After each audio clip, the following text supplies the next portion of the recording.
ഹരേ കൃഷ്ണ. എല്ലാവർക്കും പ്രണാമം. ശ്രീ രാധാ ഗോവിന്ദ് ഇസ്കോൺ മംഗളൂരിന്റെ ലെവൽ 2 അധ്യയനത്തിലേക്ക് എല്ലാവർക്കും സ്വാഗതം. ഓം അജ്ഞാനതിമിരാന്ധസ്യ ജ്ഞാനാഞ്ജനശലാകയാ ചക്ഷുരുന്മിലിതം യേന തസ്മൈ ശ്രീഗുരവേ നമഃ. ശ്രീചൈതന്യമനോഭീഷ്ടം സ്ഥാപിതം യേന ഭൂതലേ സ്വയം രൂപ കഥാ മഹ്യം ദദാതി സ്വപദാന്തികം. വന്ദേഹം ശ്രീഗുരോ ശ്രീയുതപദകമലം ശ്രീഗുरून् वैष्णवांश्च श्रीरूपं साग्रजातं सहगण रघुनाथान्वितं तं सजीवम् साद्वैतं सावधूतं परिजनसहितं कृष्णचैतन्यदेवं श्रीराधाकृष्णपादान् सहगणा ललिता श्रीविशाखान्वितांश्च। हे कृष्ण करुणा सिन्धु दीनबन्धो जगत्पते गोपेश गोपिकान्ता राधाकान्त नमोऽस्तु ते। तप्तकाञ्चन गौराङ्गी राधे वृन्दावनेश्वरी वृषभानुसुते देवी प्रणमामि हरिप्रिये। वाञ्छाकल्पतरुभ्यश्च कृपासिन्धुभ्य एव च पतितानां पावनेभ्यो वैष्णवेभ्यो नमो नमः। नमो विष्णुपादाय कृष्णपृष्ठाय भूतले श्रीमते भक्तिवेदान्त स्वामिन् इति नामिने। नमस्ते सारस्वते देवे गौरवाणी प्रचारिणे निर्विशेष शून्यवादी पाश्चात्यदेशतारिणे। जयो श्रीकृष्ण चैतन्य प्रभु नित्यानन्द श्री अद्वैत गदाधरा श्रीवासादि गौर भक्तवृंद। हरे कृष्णा कृष्ण कृष्णा हरे हरे हरे राम राम राम हरे हरे. ഹരേ കൃഷ്ണ. എല്ലാവർക്കും ഒരിക്കൽ കൂടി പ്രണാമം, സ്വാഗതം.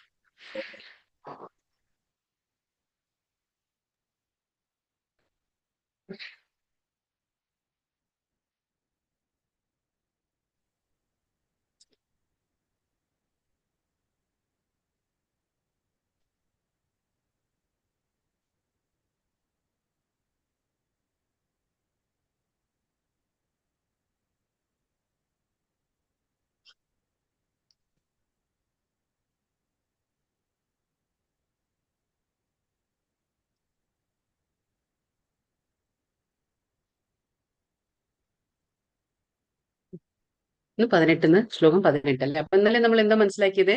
ഈ എന്താ പറയാ, രാജവിദ്യ രാജഗുഹ്യ യോഗം ഏതാണ്? ഭക്തിയുത സേവനം. എന്താണ് ഭഗവാൻ പറഞ്ഞു? രാജവിദ്യ രാജഗുഹ്യ യോഗം. എന്തുകൊണ്ടാണ് അത് പറഞ്ഞത്? ഇത് വിദ്യകളിൽ വെച്ച് രാജാവും പിന്നെ സീക്രട്സ്, അതായത് നമ്മൾ രഹസ്യങ്ങളിൽ വെച്ച് ഏറ്റവും വലിയ രഹസ്യമാണ് ഈ ഭക്തിയുത സേവനം. അപ്പൊ നമ്മൾ ഇന്നലെ പറഞ്ഞു ഗുഹ്യം, ഗുഹ്യതരം, ഗുഹ്യതമം.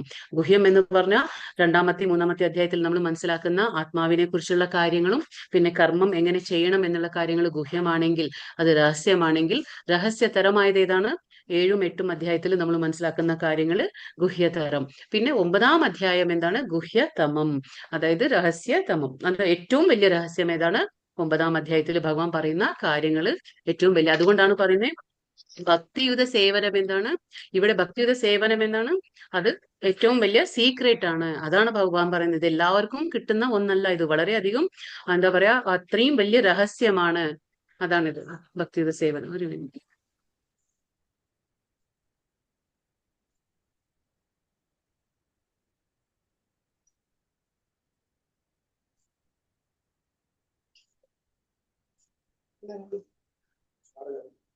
അല്ല ഇച്ചിരി കഴിഞ്ഞിട്ട്.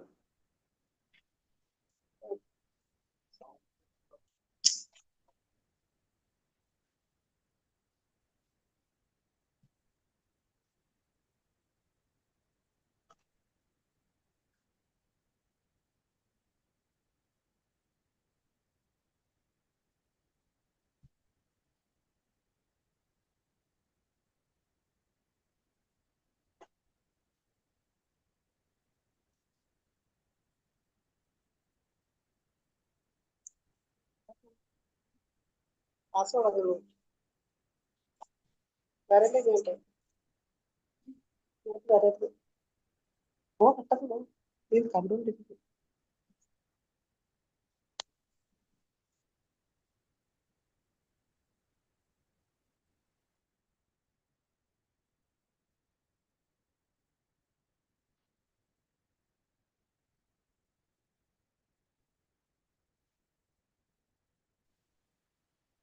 ഹരേ കൃഷ്ണ. സോറി, ക്ലാസ് കുറച്ച് ഇതുണ്ടായിരുന്നു. ഓക്കെ. അപ്പൊ ഇവിടെ നമ്മൾ എന്താ പറഞ്ഞ ഇന്നലെ മനസ്സിലാക്കി ഗുഹ്യം, ഗുഹ്യതരം, ഗുഹ്യതം. അപ്പൊ ഭഗവാൻ പറയാണ് ഈ എന്താ പറയാ ഭക്തിയുത സേവനം ഏറ്റവും രഹസ്യമായ കാര്യമാണ്. എന്തുകൊണ്ടാണ്? അത് ധർമ്മത്തിന്റെ പരിപൂർണമാണ്. അത് ചെയ്യാൻ നമുക്ക് ഏറ്റവും എന്താ പറയാ ഈസിയാണ്. ഇതാണ് ഭക്തി സേവനം അനുഷ്ഠിക്കാതെ ഈസിയാണ്. ഇങ്ങനെ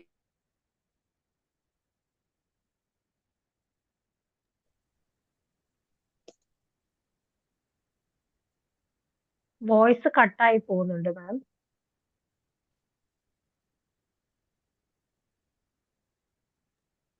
മാതാജി കേൾക്കുന്നില്ലല്ലോ. കേൾക്കുന്നില്ല മാതാജി. ഹരേ കൃഷ്ണ. കേൾക്കുന്നില്ല. ഹരേ കൃഷ്ണ കൃഷ്ണ കൃഷ്ണ ഹര ഹര. വോയിസ് കട്ടായി. മാതാജി ക്ലിയർ ആവുന്നില്ല. മാതാജി നെറ്റ് പോയി തോന്നുന്നു.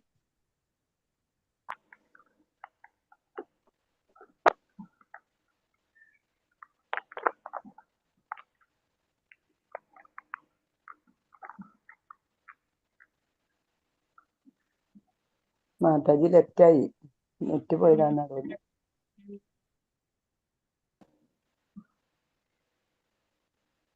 ഹരേ കൃഷ്ണ കൃഷ്ണ കൃഷ്ണ ഹരേ ഹരേ രാമ ഹരേ.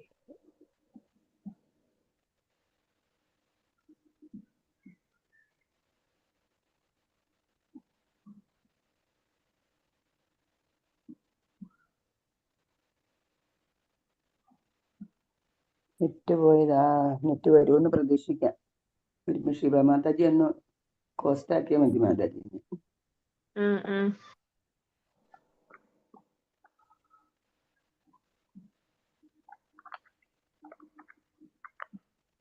ഹരേ കൃഷ്ണ.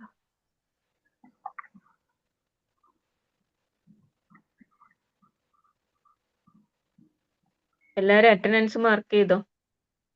വെച്ചിട്ടുണ്ടോ മാം? ഇട്ടിട്ടുണ്ട്. എന്റേതും ചെയ്തോളൂ ഇപ്പൊ തന്നെ മാതാജി. ചെയ്തു. എന്റെ ചെയ്തോളൂ. പ്രഭുജിന്റെ ഞാനിടാം.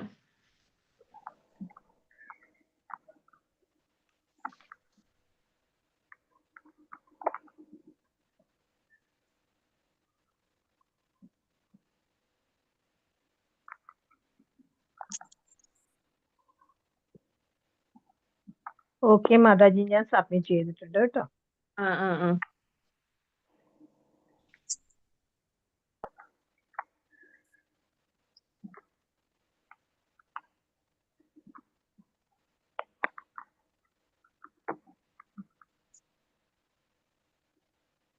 ഗീതാ ഹരിദാസ് മാതാജി ഇന്നലെ ഉണ്ടായിട്ടില്ല അല്ലേ?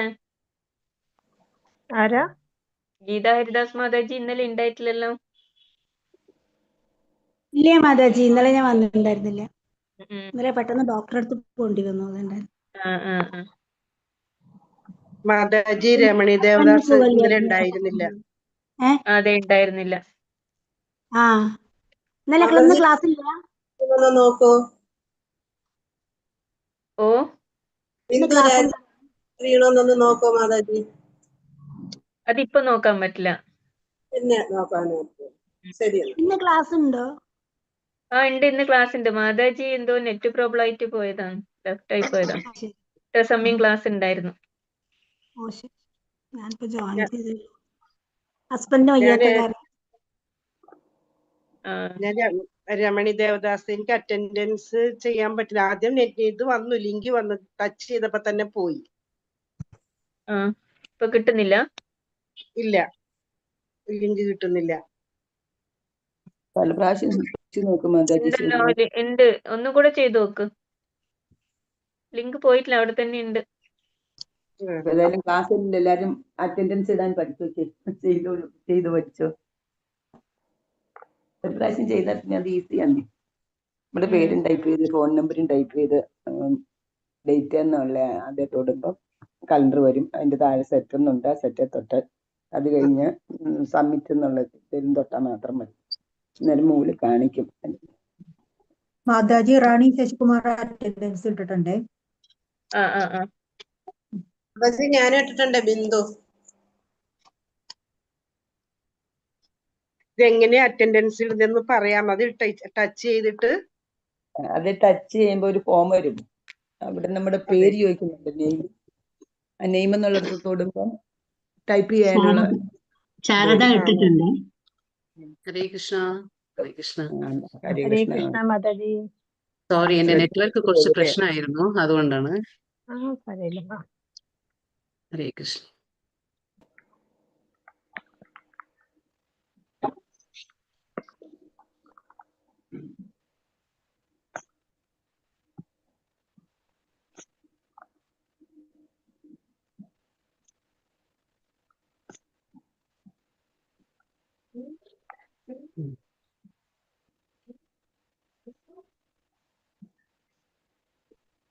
അപ്പൊ നമ്മൾ എന്താ പറഞ്ഞിരുന്നത്? ഈ രാജവിദ്യ രാജഗുഹ്യം എന്താണ്? ഭക്തിയുടെ സേവനമാണ്. അപ്പൊ എന്തുകൊണ്ട് കൃഷ്ണൻ അത് അത്ര ഏറ്റവും വലിയ സീക്രട്ട് എന്ന് പറയുന്നു? അത് സുസുഖം കർത്തും അവ്യയം, ധർമ്മത്തിന്റെ പരിപൂർണതയാണ്. അതുകൊണ്ടാണ് ഭഗവാൻ പറയുന്നത് ഇത് ഏറ്റവും രഹസ്യങ്ങളിൽ വെച്ച് രഹസ്യമാണ്. അപ്പൊ ഇന്ന് നമുക്ക് 18ാമത്തെ ശ്ലോകത്തിൽ നിന്ന് നോക്കാം.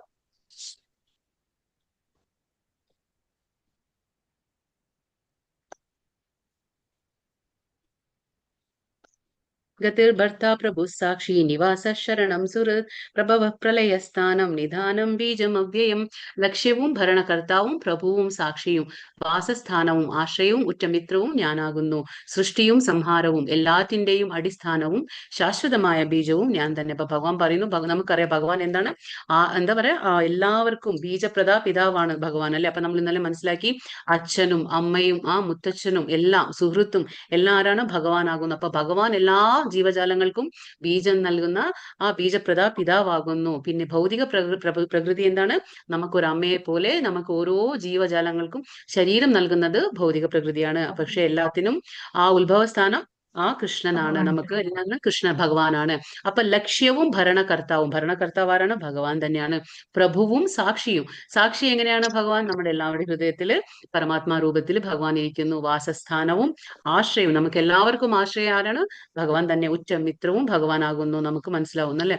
നമ്മൾ 5ാമത്തെ അധ്യായത്തിൽ മനസ്സിലാക്കി ഭഗവാൻ ഉറ്റമിത്രമാകുന്നു, സുഹൃത അഭ്യുദയകാംക്ഷിയാകുന്നു, സൃഷ്ടിയും സംഹാരവും. അപ്പൊ സൃഷ്ടിക്കുന്നതും ഭഗവാന്റെ എന്താ പറയാ, ഈ ഭൗതിക പ്രപഞ്ചം ഭഗവാന്റെ അധീനതയിലാണ്. അപ്പോ എന്താ പറഞ്ഞ, മയാധ്യക്ഷേണ പ്രകൃതി സൂയത്തെ സ ചരാചരഹ. അപ്പൊ ഭഗവാന്റെ നിർദ്ദേശപ്രകാരമാണ് ഭഗവാന്റെ എന്താ പറയാ, പ്രകൃതി എല്ലാത്തിനെയും സൃഷ്ടിക്കുന്നതും സംഹരിക്കപ്പെടുന്നത് എന്താണ്? ഭഗവാന്റെ നിർദ്ദേശപ്രകാരമാണ്. എല്ലാറ്റിന്റെയും അടിസ്ഥാനവും ശാശ്വതമായ ബീജവും ഞാൻ തന്നെ ആകുന്നു എന്ന് ഭഗവാൻ. കൃഷ്ണന്റെ വ്യത്യസ്ത ശക്തി കേന്ദ്രങ്ങളോട് അടുക്കുന്നതും പരോക്ഷമായുള്ള കൃഷ്ണ സാമീപ്യം അത്രേ. അപ്പോ ഭഗവാനെ അടുക്കുന്നത് പോലെ തന്നെയാണ് ഭഗവാന്റെ ശക്തി കേന്ദ്രങ്ങളോട് അടുക്കുന്നതും എന്താണ്? ഒരേപോലെ തന്നെയാണ്. സാമീപ്യം അത്രേത് പരോക്ഷമായ, അതായത് ഡയറക്റ്റ് ആയിട്ടുള്ള, ഇൻഡയറക്റ്റ് എന്ന് നമ്മൾ പറയും, പ്രത്യക്ഷമായിട്ടല്ല പരോക്ഷമായിട്ടുള്ള സാമീപ്യം അത്രേ. പക്ഷെ ഒരാൾ നേരിട്ട് കൃഷ്ണനെ സമീപിക്കുകയാണ് വേണ്ടത്. അപ്പൊ എന്താണ് നമ്മൾ ചെയ്യേണ്ടത്? നേരിട്ട് സമീപിക്കുകയാണ് ഭഗവാനെ വേണ്ടത്, അല്ലാതെ പരോക്ഷമായിട്ടല്ല, പ്രത്യക്ഷമായിട്ട്. അത്രയും സമയവും ശക്തിയും നഷ്ടപ്പെടുത്താതെ കഴിക്കാമല്ലോ. അപ്പൊ നമുക്ക് എന്താണ് ഭഗവാൻ പറയുന്നത്? പരോക്ഷമായിട്ടല്ലാതെ നേരിട്ട് ഭഗവാനെ സമ്പർക്കത്തിലാകുന്നതാണ് ഏറ്റവും അഭികാമ്യം. എന്തുകൊണ്ടാണ്? ഒരു ഉദാഹരണത്തിൽ, അതായത് ഒരു കെട്ടിടത്തിന്റെ മുകളിലേക്ക് എലിവേറ്റർ, അതായത് ലിഫ്റ്റ് ഉപയോഗിച്ച് ഞൊടിയിടയിൽ നമുക്ക് എത്താമെങ്കിൽ നമ്മൾ എന്നിരിക്കെ എന്തിന് കോണിപ്പടികൾ ഓരോന്നായി നമ്മൾ ചവിട്ടി കയറണം, അല്ലെ? നമുക്കറിയാം, ഇപ്പൊ 15ാം നിലയിലോ അല്ലെങ്കിൽ 10ാമത്തെ നിലയിൽ നമുക്ക് കയറണമെങ്കിൽ നമ്മൾ ലിഫ്റ്റിൽ പോകുമ്പോൾ എന്താണ്, ഒരൊറ്റ നമ്മൾ ആ ബട്ടൺ ഒന്ന് അമർത്തി കഴിഞ്ഞാൽ അല്ലെ നമുക്ക് അവിടെ എത്താൻ പറ്റും. അപ്പൊ അത്രയും എന്താ പറയാ, ഞൊടിയിടയിൽ നമുക്ക് അവിടെ എത്താൻ പറ്റും. അങ്ങനെ ഇരിക്കെ ആർക്കാണ് ഈ കോണിപ്പടിയൊക്കെ കയറി പോകണം എന്ന് ആഗ്രഹം ഉണ്ടാവുക? അതാണ് ഭഗവാൻ പറയുന്നത്. അപ്പോ ഇത് ഭക്തിയോഗത്തെ കുറിച്ച് സംസാരിക്കുകയാണ് ഭഗവാൻ. അതായത് ഭക്തിയോഗം എങ്ങനെയുള്ളതാണ്? ലിഫ്റ്റ് പോലെയാണ്. ഭക്തിയോഗം എങ്ങനെയാണ്? ലിഫ്റ്റ് പോലെ നമുക്ക് എളുപ്പത്തിൽ ഭഗവാനെ നേരിട്ട് കിട്ടാവുന്നതാണ്. പക്ഷെ മറ്റുള്ളത് കോണിപ്പടിയൊക്കെ കയറി എത്തുമായിരിക്കും, പക്ഷെ അത് ഒരുപാട് സമയമെടുക്കും. അതുകൊണ്ടാണ് ഭഗവാൻ 8ാമത്തെ അധ്യായത്തിൽ പറയും, ഈ യോഗികൾ, അതായത് ധ്യാന യോഗികളൊക്കെ എല്ലാവരും എന്താണ്, ഭഗവാനെ പ്രാപിക്കുന്നത് വളരെ എന്താ പറയാ, ഭയങ്കര ബുദ്ധിമുട്ടിയിട്ടാണ് അവരൊക്കെ അങ്ങോട്ട് ഭഗവാന്റെ അടുത്തേക്ക് എത്തുന്നത്. നമ്മൾ പറഞ്ഞില്ലേ, അവർ ആ മൂർധാവിലെ ആ പുരികങ്ങളുടെ ആ മധ്യത്തിലേക്ക് ആ പ്രാണവായുവിനെയൊക്കെ കൊണ്ടുവന്ന് അങ്ങനെയൊക്കെ ബുദ്ധിമുട്ടിയിട്ട് നമുക്ക് മനസ്സിനെ അത്രയും കേന്ദ്രീകരിച്ച് നമുക്ക് ഭഗവാനിലേക്ക് ആ ശ്രദ്ധ കേന്ദ്രീകരിച്ചിട്ട് നമ്മൾ അങ്ങനെയൊക്കെ ധ്യാനയോഗം, ആ 8 പടവകളൊക്കെ അതൊക്കെ അനുഷ്ഠിച്ച് ചെയ്യുമ്പോൾ മാത്രമാണ് നമുക്ക് അങ്ങനെ നമ്മുടെ പ്രാണവായുവിനെ മധ്യത്തിൽ കൊണ്ടുവന്ന് അങ്ങനെ നമ്മുടെ ദേഹം ത്യാഗം ചെയ്ത് ഭഗവത് സ്മരണയിൽ അങ്ങനെയൊക്കെ ചെയ്യുന്നത് വളരെ എന്താ പറയാ, ബുദ്ധിമുട്ടായിട്ടുള്ള കാര്യമാണ് കലിയുഗത്തിൽ. അപ്പൊ ഭഗവാൻ ഏറ്റവും എളുപ്പത്തിൽ ആ ലിഫ്റ്റ്, ഇപ്പൊ നമ്മൾ ലിഫ്റ്റ് ഉള്ളപ്പോ കോണിപ്പടിയുടെ ആവശ്യമില്ല. അതേപോലെ തന്നെ ഭക്തി യോഗമുള്ളപ്പോ നമുക്ക് ജ്ഞാനയോഗവും എന്താ പറയാ, ധ്യാനയോഗവും കർമ്മയോഗവും ഒന്നും തന്നെ വേണ്ട, ഭക്തിയോഗത്തിൽ തന്നെ നേരിട്ട് നമുക്ക് ഡയറക്റ്റ് പ്രത്യക്ഷമായി ഭഗവാന്റെ ആ ധാമത്തിലേക്ക് എത്താൻ ഭഗവാനായിട്ടുള്ള ഒരു സമ്പർക്കം ഉണ്ടായിരിക്കും നമുക്ക്. അതാണ് ഭഗവാൻ പറയുന്നത്. അപ്പോ നേരിട്ട് വരാവുന്ന രീതിയിലാണ് നമുക്ക് ഏറ്റവും ആഗ്രഹിക്കേണ്ടത്. നമ്മള് തപാമ്യഹമഹം വർഷം നിഗൃഹ്ണാമി ഉത്സൃജ്യാമി ച അമൃതം ചൈവ മൃത്യുശ്ച സദസച്ചാഹം അർജുന. ഇവിടെ എന്താ പറയുന്നത്? അല്ലയോ അർജുന, ഞാൻ ഊർജം പ്രദാനം ചെയ്യുന്നു. ഊർജം എന്ന് പറഞ്ഞാൽ എനർജി. നമ്മൾ പറയില്ലേ എനർജി. എല്ലാവർക്കും എല്ലാ സംഭവങ്ങളും നമ്മുടെ ജീവജാലങ്ങളായിക്കോട്ടെ എന്തും പ്രവർത്തിക്കണമെങ്കിൽ എന്ത് വേണം? ഊർജം വേണം, എനർജി വേണം. ആ എനർജി എവിടെ നിന്നാണ്? ഭഗവാനിൽ നിന്നാണ്. മഴ പെയ്യിക്കുന്നതും അത് നിർത്തുന്നതും ഞാൻ തന്നെയാണ്. നമുക്കറിയാം, ഇപ്പൊ വേനൽക്കാലത്ത് മഴ പെയ്യില്ല അല്ലെ? എന്തുകൊണ്ടാണ്? ഭഗവാൻ എന്നറിയാം. വേനൽക്കാലത്ത് മഴ തരുന്നില്ല, ഭഗവാൻ അത് പിടിച്ചു നിർത്തുന്നതും ഭഗവാൻ തന്നെയാണ്. അതേപോലെ മഴക്കാലത്ത് മഴ ഉണ്ടാകുന്നതും ഭഗവാന്റെ ആ ഇച്ഛയിലാണ്. അപ്പൊ എല്ലാം ഭഗവാനാണ് കാരണം. ഞാനാണ് അമൃതവും മൃത്യുവും. അപ്പൊ അമരത്വം നൽകുന്നത് ആരാണ്? അതും ഭഗവാനാകുന്നു. അതേപോലെ മൃത്യുവും എല്ലാവർക്കും. അതാ നമ്മൾ പറയല്ലേ, ഭഗവാനെ വിശ്വസിച്ചാലും ഇല്ലെങ്കിലും എന്താണ്? ഭഗവാൻ മൃത്യുവായിട്ട് എല്ലാവരുടെ മുന്നിലേക്ക് വരുന്നുണ്ട്. അത് നമുക്ക് അടുത്ത അധ്യായത്തിൽ മനസ്സിലാക്കാം. മൃത്യു സർവ ഹരശാഹം. അപ്പോ വിശ്വസിച്ചാലും ഇല്ലെങ്കിലും ഭഗവാൻ നമ്മുടെ അടുത്തേക്ക് മൃത്യുവായിട്ട് എത്തുന്നു. അപ്പൊ അങ്ങനെയാണ്. ആത്മാവും ജഡവസ്തുവും എന്നിലാണ്. ആത്മാവ് എന്താണ്? ആത്മാവായ നമ്മൾ ജീവജാലങ്ങളും, ജഡവസ്തുക്കൾ എന്ന് പറഞ്ഞാൽ നമ്മൾ പഞ്ചഭൂതങ്ങൾ പറഞ്ഞു, 24 തത്വങ്ങളൊക്കെ പറഞ്ഞില്ലേ നമ്മൾ, മഹത്തത്വങ്ങൾ. അപ്പൊ ഈ ജഡവസ്തുക്കൾ അതൊക്കെ എന്താണ്? ഭഗവാനിലാണ്. നമ്മൾ ഇന്നലെ മനസ്സിലാക്കിയില്ലേ? ഈ മൺകലത്തിൽ എന്തുണ്ട്? മണ്ണുണ്ട്. പക്ഷേ മണ്ണിൽ മൺകലമുണ്ടോ എന്ന് ചോദിക്കുമ്പോ ഇല്ല. അതേപോലെയാണ് എല്ലാതും ഭഗവാനിലുണ്ട്. അതാണ് ഭഗവാൻ പറയുന്നത്. ത്രൈവിദ്യമാം സോമ പാപൂത പാപാ യജ്ഞൈരിഷ്ട്വാ സ്വർഗതിം പ്രാർത്ഥയന്തെ തേ പുണ്യമാസാദ്യ സുരേന്ദ്രലോകം അശ്നന്തി ദിവ്യാൻ ദിവി ദേവഭോഗാൻ.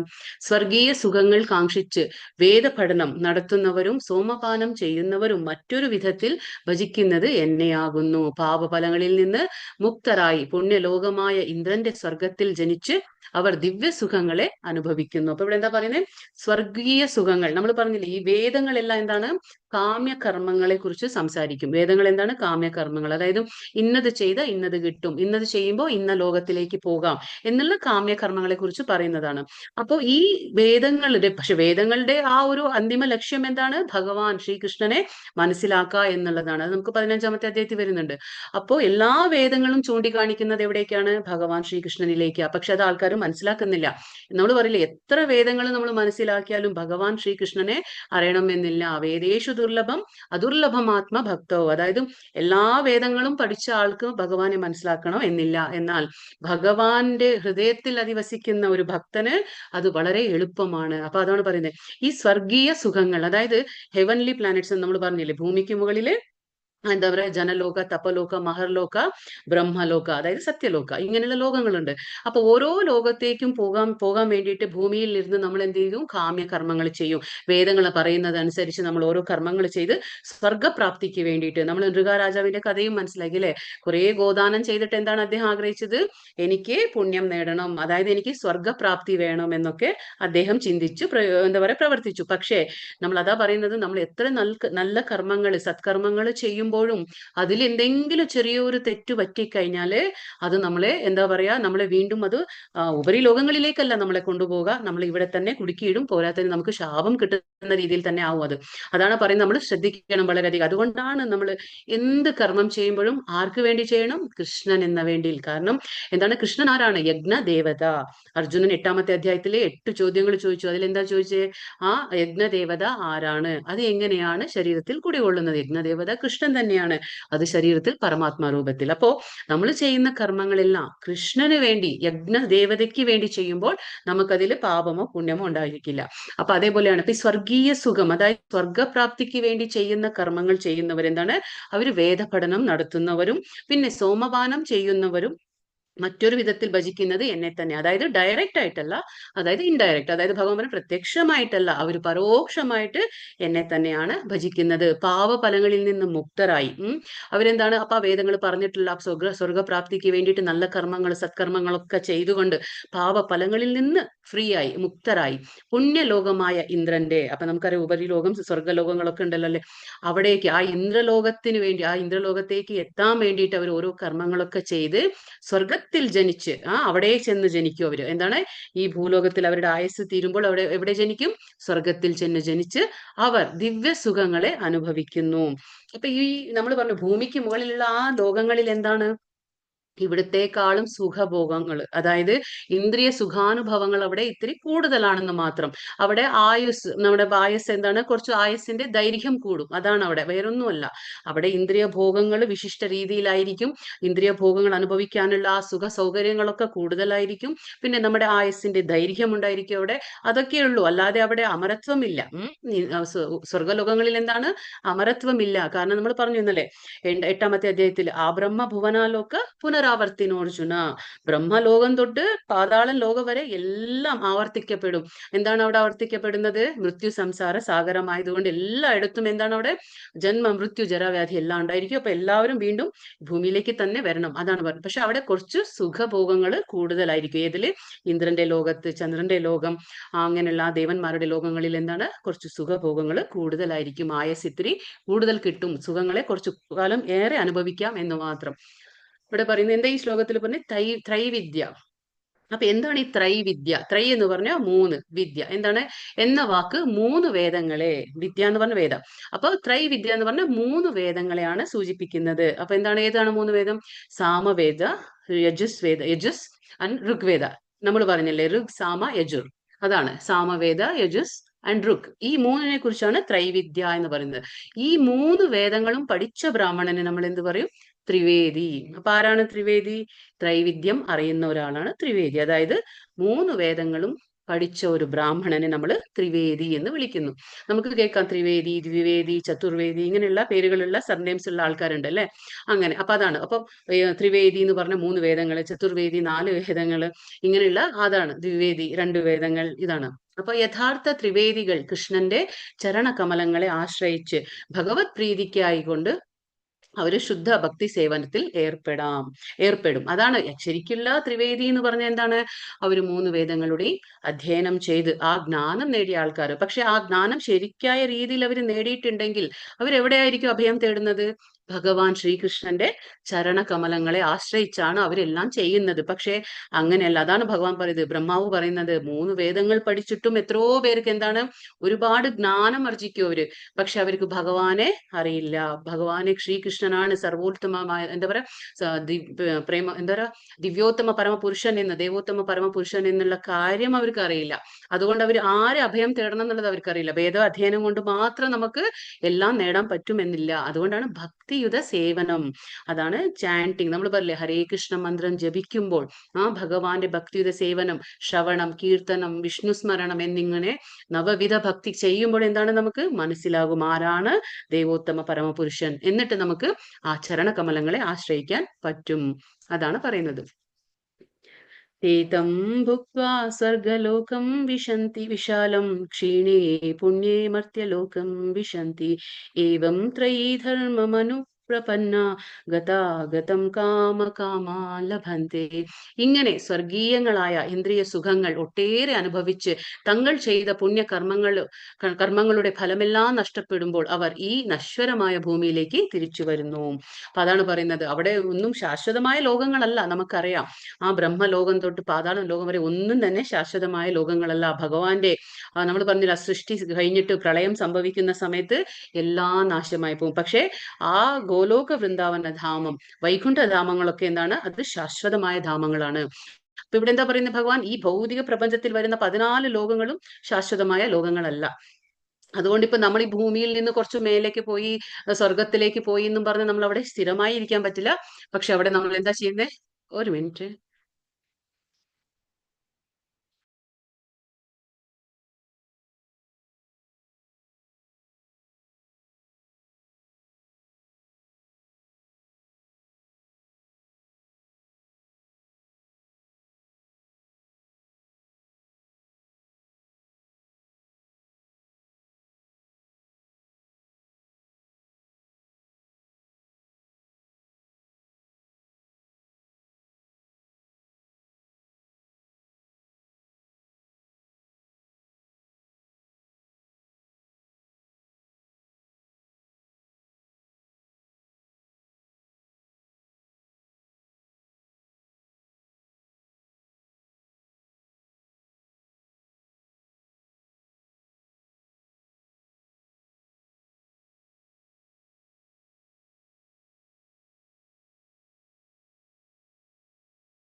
ക്ഷമിക്കണം. ഹരേ കൃഷ്ണ.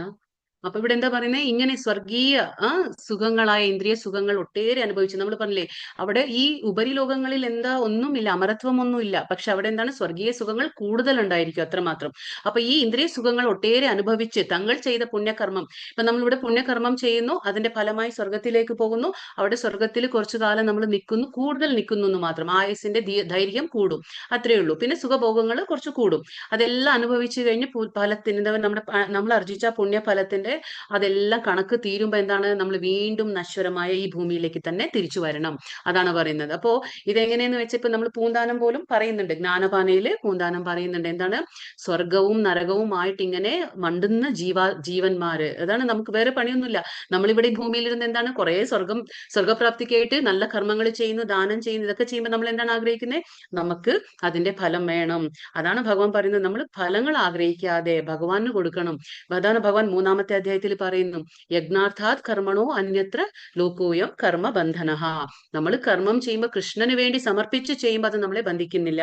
പക്ഷെ അല്ലാതെ എനിക്ക് സുഖപ്രാപ്തി വേണം, എനിക്ക് അതിന്റെ പുണ്യപ്രാപ്തി വേണം എന്ന് പറഞ്ഞ് നമ്മൾ കർമ്മം ചെയ്യുമ്പോൾ അത് നമ്മളിവിടെ ബന്ധിപ്പിച്ച്, നമ്മൾ നല്ല കർമ്മം ചെയ്താലും നമ്മളിവിടെ അത് ബന്ധിപ്പിക്കുന്നു. ഇപ്പൊ നമ്മൾ പറയുന്ന എങ്ങനെ വെച്ചാൽ, ഒരാളെ നമ്മൾ ഇരുമ്പ് ചങ്ങല ഇട്ടിട്ട് കെട്ടിയിട്ട് ബന്ധിച്ചാലും അല്ലെങ്കിൽ അയാളെ സ്വർണത്തിന്റെ ചങ്ങല ഇട്ട് കെട്ടി ബന്ധിച്ചാലും രണ്ടും എന്താണ്, ചങ്ങല തന്നെയാണ് അല്ലെ.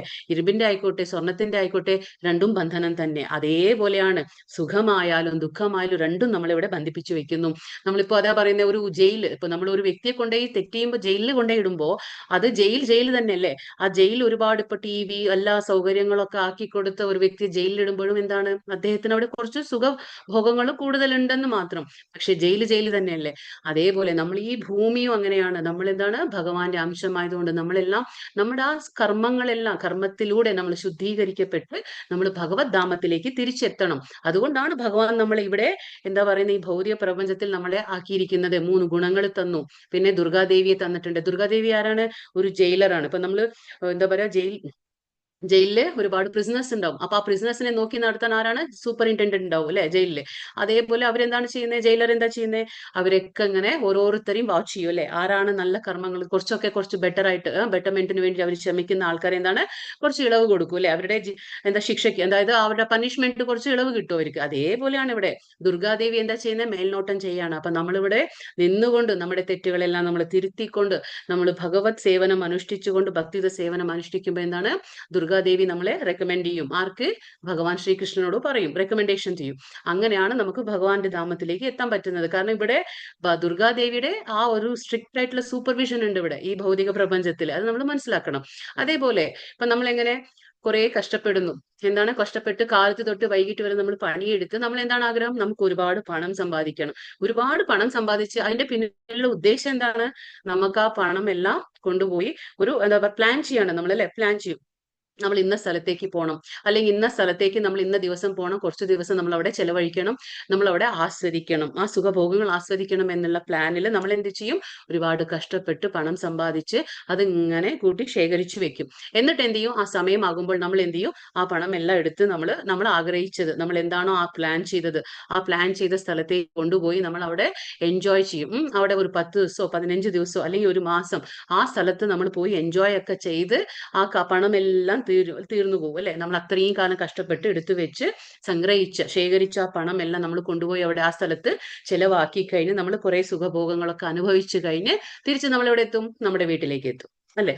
അതേപോലെയാണ് നമ്മൾ ഈ ഭൂമിയിൽ നിന്ന് കർമ്മങ്ങൾ ചെയ്ത് സൽക്കർമ്മങ്ങളൊക്കെ ചെയ്ത് അതിന്റെ പുണ്യപ്രാപ്തിക്ക് വേണ്ടി സ്വർഗത്തിലേക്ക് പോകുന്നു. എന്നിട്ട് അവിടെ അതെല്ലാം പുണ്യപ്രാപ്തി എല്ലാ ഫലങ്ങളെല്ലാം നഷ്ടപ്പെടുമ്പോൾ നമ്മൾ തിരിച്ചെവിടെ വരുന്നു, ഭൂമിയിലേക്ക് തന്നെ വരേണ്ട ആവശ്യം വരുന്നു. അതാണ് വേദത്രയ പ്രമാണങ്ങൾ എന്താ പറയുക ഉറച്ചു നിൽക്കുന്ന സുഖാനുഭോഗം അന്വേഷികൾക്ക് ജന്മമൃത്യു പരമ്പരയല്ലാതെ മറ്റൊന്നും തന്നെ കിട്ടാനില്ല. അതാണ് പറയുന്നത്. ആരാണ് ഈ വേദത്രയ എന്ന് പറഞ്ഞാൽ നമ്മളിപ്പോ ഋഗ് സാമ യജുർ പറഞ്ഞില്ലേ, ആ 3 വേദങ്ങൾ, ആ പ്രമാണങ്ങളിൽ ഉറച്ചു നിൽക്കുന്ന സുഖാനുഭോഗ അന്വേഷികൾക്ക്. അതിൽ ഞാൻ പറഞ്ഞില്ലേ, അതിൽ കാമ്യകർമ്മങ്ങളെ കുറിച്ച് പരാമർശിച്ചിട്ടുണ്ട്.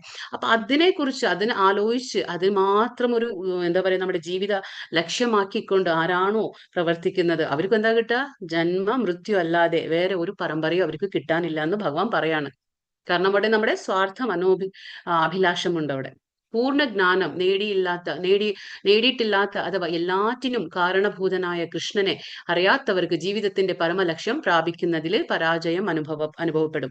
എന്താണ് സംഭവിക്കുക? ആർക്കാണ് പരാജയം അനുഭവപ്പെടുക? അതായത് ആർക്കാണോ പൂർണ്ണ ജ്ഞാനം നേടാത്തത്. പൂർണ്ണ ജ്ഞാനം എന്ന് പറഞ്ഞാൽ എന്താണ്? നമ്മൾ ഇന്നലെ മനസ്സിലാക്കി, വിജ്ഞാനം അല്ലെ. ജ്ഞാനം എന്ന് പറഞ്ഞ പരമസത്യത്തെ കുറിച്ച് മനസ്സിലാക്കുന്നതാണ്. ശ്രീകൃഷ്ണ ഭഗവാൻ ആരാണ്, നമ്മൾ ആരാണ്, ഭഗവാന്റെ നമ്മൾ എന്താണ് അംശമാണ്, ഇതൊക്കെ മനസ്സിലാക്കി എങ്ങനെയാണ് ഈ അംശം പൂർണ്ണമായ ഭഗവാനെ സേവനം അനുഷ്ഠിക്കേണ്ടത്, ഇതൊക്കെ മനസ്സിലാക്കി പ്രവർത്തിക്കുന്നതാണ് ശരിക്കുള്ള ജ്ഞാനം. അപ്പൊ അത് മനസ്സിലാക്കാത്ത ആൾക്കാർ, എല്ലാറ്റിനും കാരണഭൂതനായ ആ കൃഷ്ണനെ അറിയാത്തവർ, നമുക്കത് അറിയണം. എല്ലാത്തിന്റെ പിന്നിലും ആരുണ്ട്? ഭഗവാൻ ശ്രീകൃഷ്ണനുണ്ട്. ഈ കാണുന്നത് സർവ്വചരാചരങ്ങളും ആരുടെ സൃഷ്ടിയാണ്? ഭഗവാന്റെ.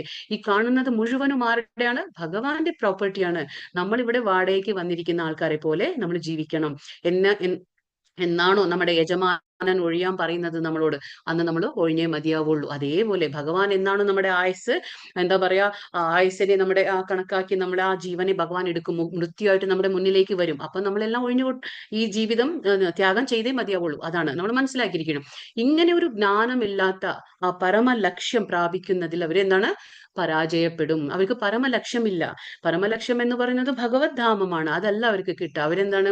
സ്വർഗപ്രാപ്തി, അവിടെ പോവും, ഇവിടെ പോവും, ഏതൊക്കെയോ ലോകങ്ങളിലേക്ക് ഇങ്ങനെ ഓടി ഓടി ചെന്നെത്തും. അവിടെ കുറച്ചു കാലം നിൽക്കും, തിരിച്ചു ഭൂമിയിലേക്ക് തന്നെ വരും. അപ്പൊ ഈ ചക്രം ഇങ്ങനെ ഉരുണ്ടുകൊണ്ടേയിരിക്കും. ഏതാണ്? ചില ചക്രം ഇങ്ങനെ ഉരുണ്ടുകൊണ്ട് പോകുമ്പോൾ എന്താണ്? മുകളിൽ എന്താണ്? ചിലപ്പോൾ സ്വർഗ്ഗലോകമായിരിക്കും, പിന്നെ വീണ്ടും അത് ചക്രം മുകളിലേക്ക് വരുമ്പോൾ പിന്നെ ഭൂമിയിലേക്ക് എത്തും, പിന്നെയും സ്വർഗം. ഇങ്ങനെ സ്വർഗം, ഭൂമി, നരകം, ഇങ്ങനെ ഇങ്ങനെ ഇങ്ങനെ നമ്മൾ ഇവിടെ കളിക്കുകയാണ്. അതാണ് പറയുന്നത്. പക്ഷെ നമുക്കത് പൂർണ്ണ ജ്ഞാനം ഉണ്ടെങ്കിൽ നമ്മൾ ഇതിൽ പെടില്ല. ഉപരിലോകങ്ങളിലേക്കുള്ള പ്രയാണവും വീണ്ടും ഭൂലോകവാസവും അവർക്കൊരു പതിവായി തീരുന്നു. ഇതാ പറഞ്ഞ നമ്മള്, ഇതൊരു പതിവാക്കാണ്. നമ്മൾ എന്താണ്? ജീവസത്തകൾ എന്താ ചെയ്യുന്നത്? കുറെ കാലം ഭൂമിയിൽ നിൽക്കുക, കുറെ നല്ല കർമ്മങ്ങൾ ചെയ്യുക, എന്നിട്ട് പുണ്യം അനുഭവിക്കാൻ സ്വർഗത്തിൽ പോവുക, തിരിച്ചു വരും. പിന്നെ ഇവിടെ ഭൂമിയിലേക്ക് വരും. പിന്നെ ഇവിടെ എന്തെങ്കിലും നമ്മൾ ചീത്ത കർമ്മങ്ങൾ ചെയ്യുമ്പോൾ നമ്മൾ അധോ ലോകങ്ങളിൽ, എന്താ പറയാ, അധമ ലോകങ്ങളിലേക്ക് നമ്മൾ പോകുന്നു. വീണ്ടും അഗെയിൻ നമ്മൾ ഭൂമിയിലേക്ക് വരുന്നു. അപ്പൊ ഇതാണ്, ഇങ്ങനെ ഇത് പതിവായി തീരുന്നു. താണും പൊങ്ങിയും കൊണ്ട് ഈ ചക്രത്തിരിച്ചിൽ തുടർന്നു പോവും. അപ്പൊ ഇതാണ് ഇത് ഇങ്ങനെ ഈ വീൽ റൊട്ടേറ്റ് ആയിക്കൊണ്ടേ ഇരിക്കുകയാണ്. ഇതാണ് നമ്മളൊക്കെ ചെയ്തുകൊണ്ടിരിക്കുന്നത്. അനന്യാചിന്തയന്തോ മാം. ഈ ശ്ലോകം വളരെ ഇമ്പോർട്ടന്റ് ആയിട്ടുള്ള ശ്ലോകമാണ്. ഇനി വരുന്ന ശ്ലോകങ്ങളെല്ലാം ഇമ്പോർട്ടന്റ് ആയിട്ടുള്ള ശ്ലോകങ്ങളാണ്. അനന്യാചിന്തയന്തോ മാം യേ ജനാ പര്യുപാസതേ തേഷാം നിത്യാഭിയുക്താനാം യോഗക്ഷേമം വഹാമ്യഹം.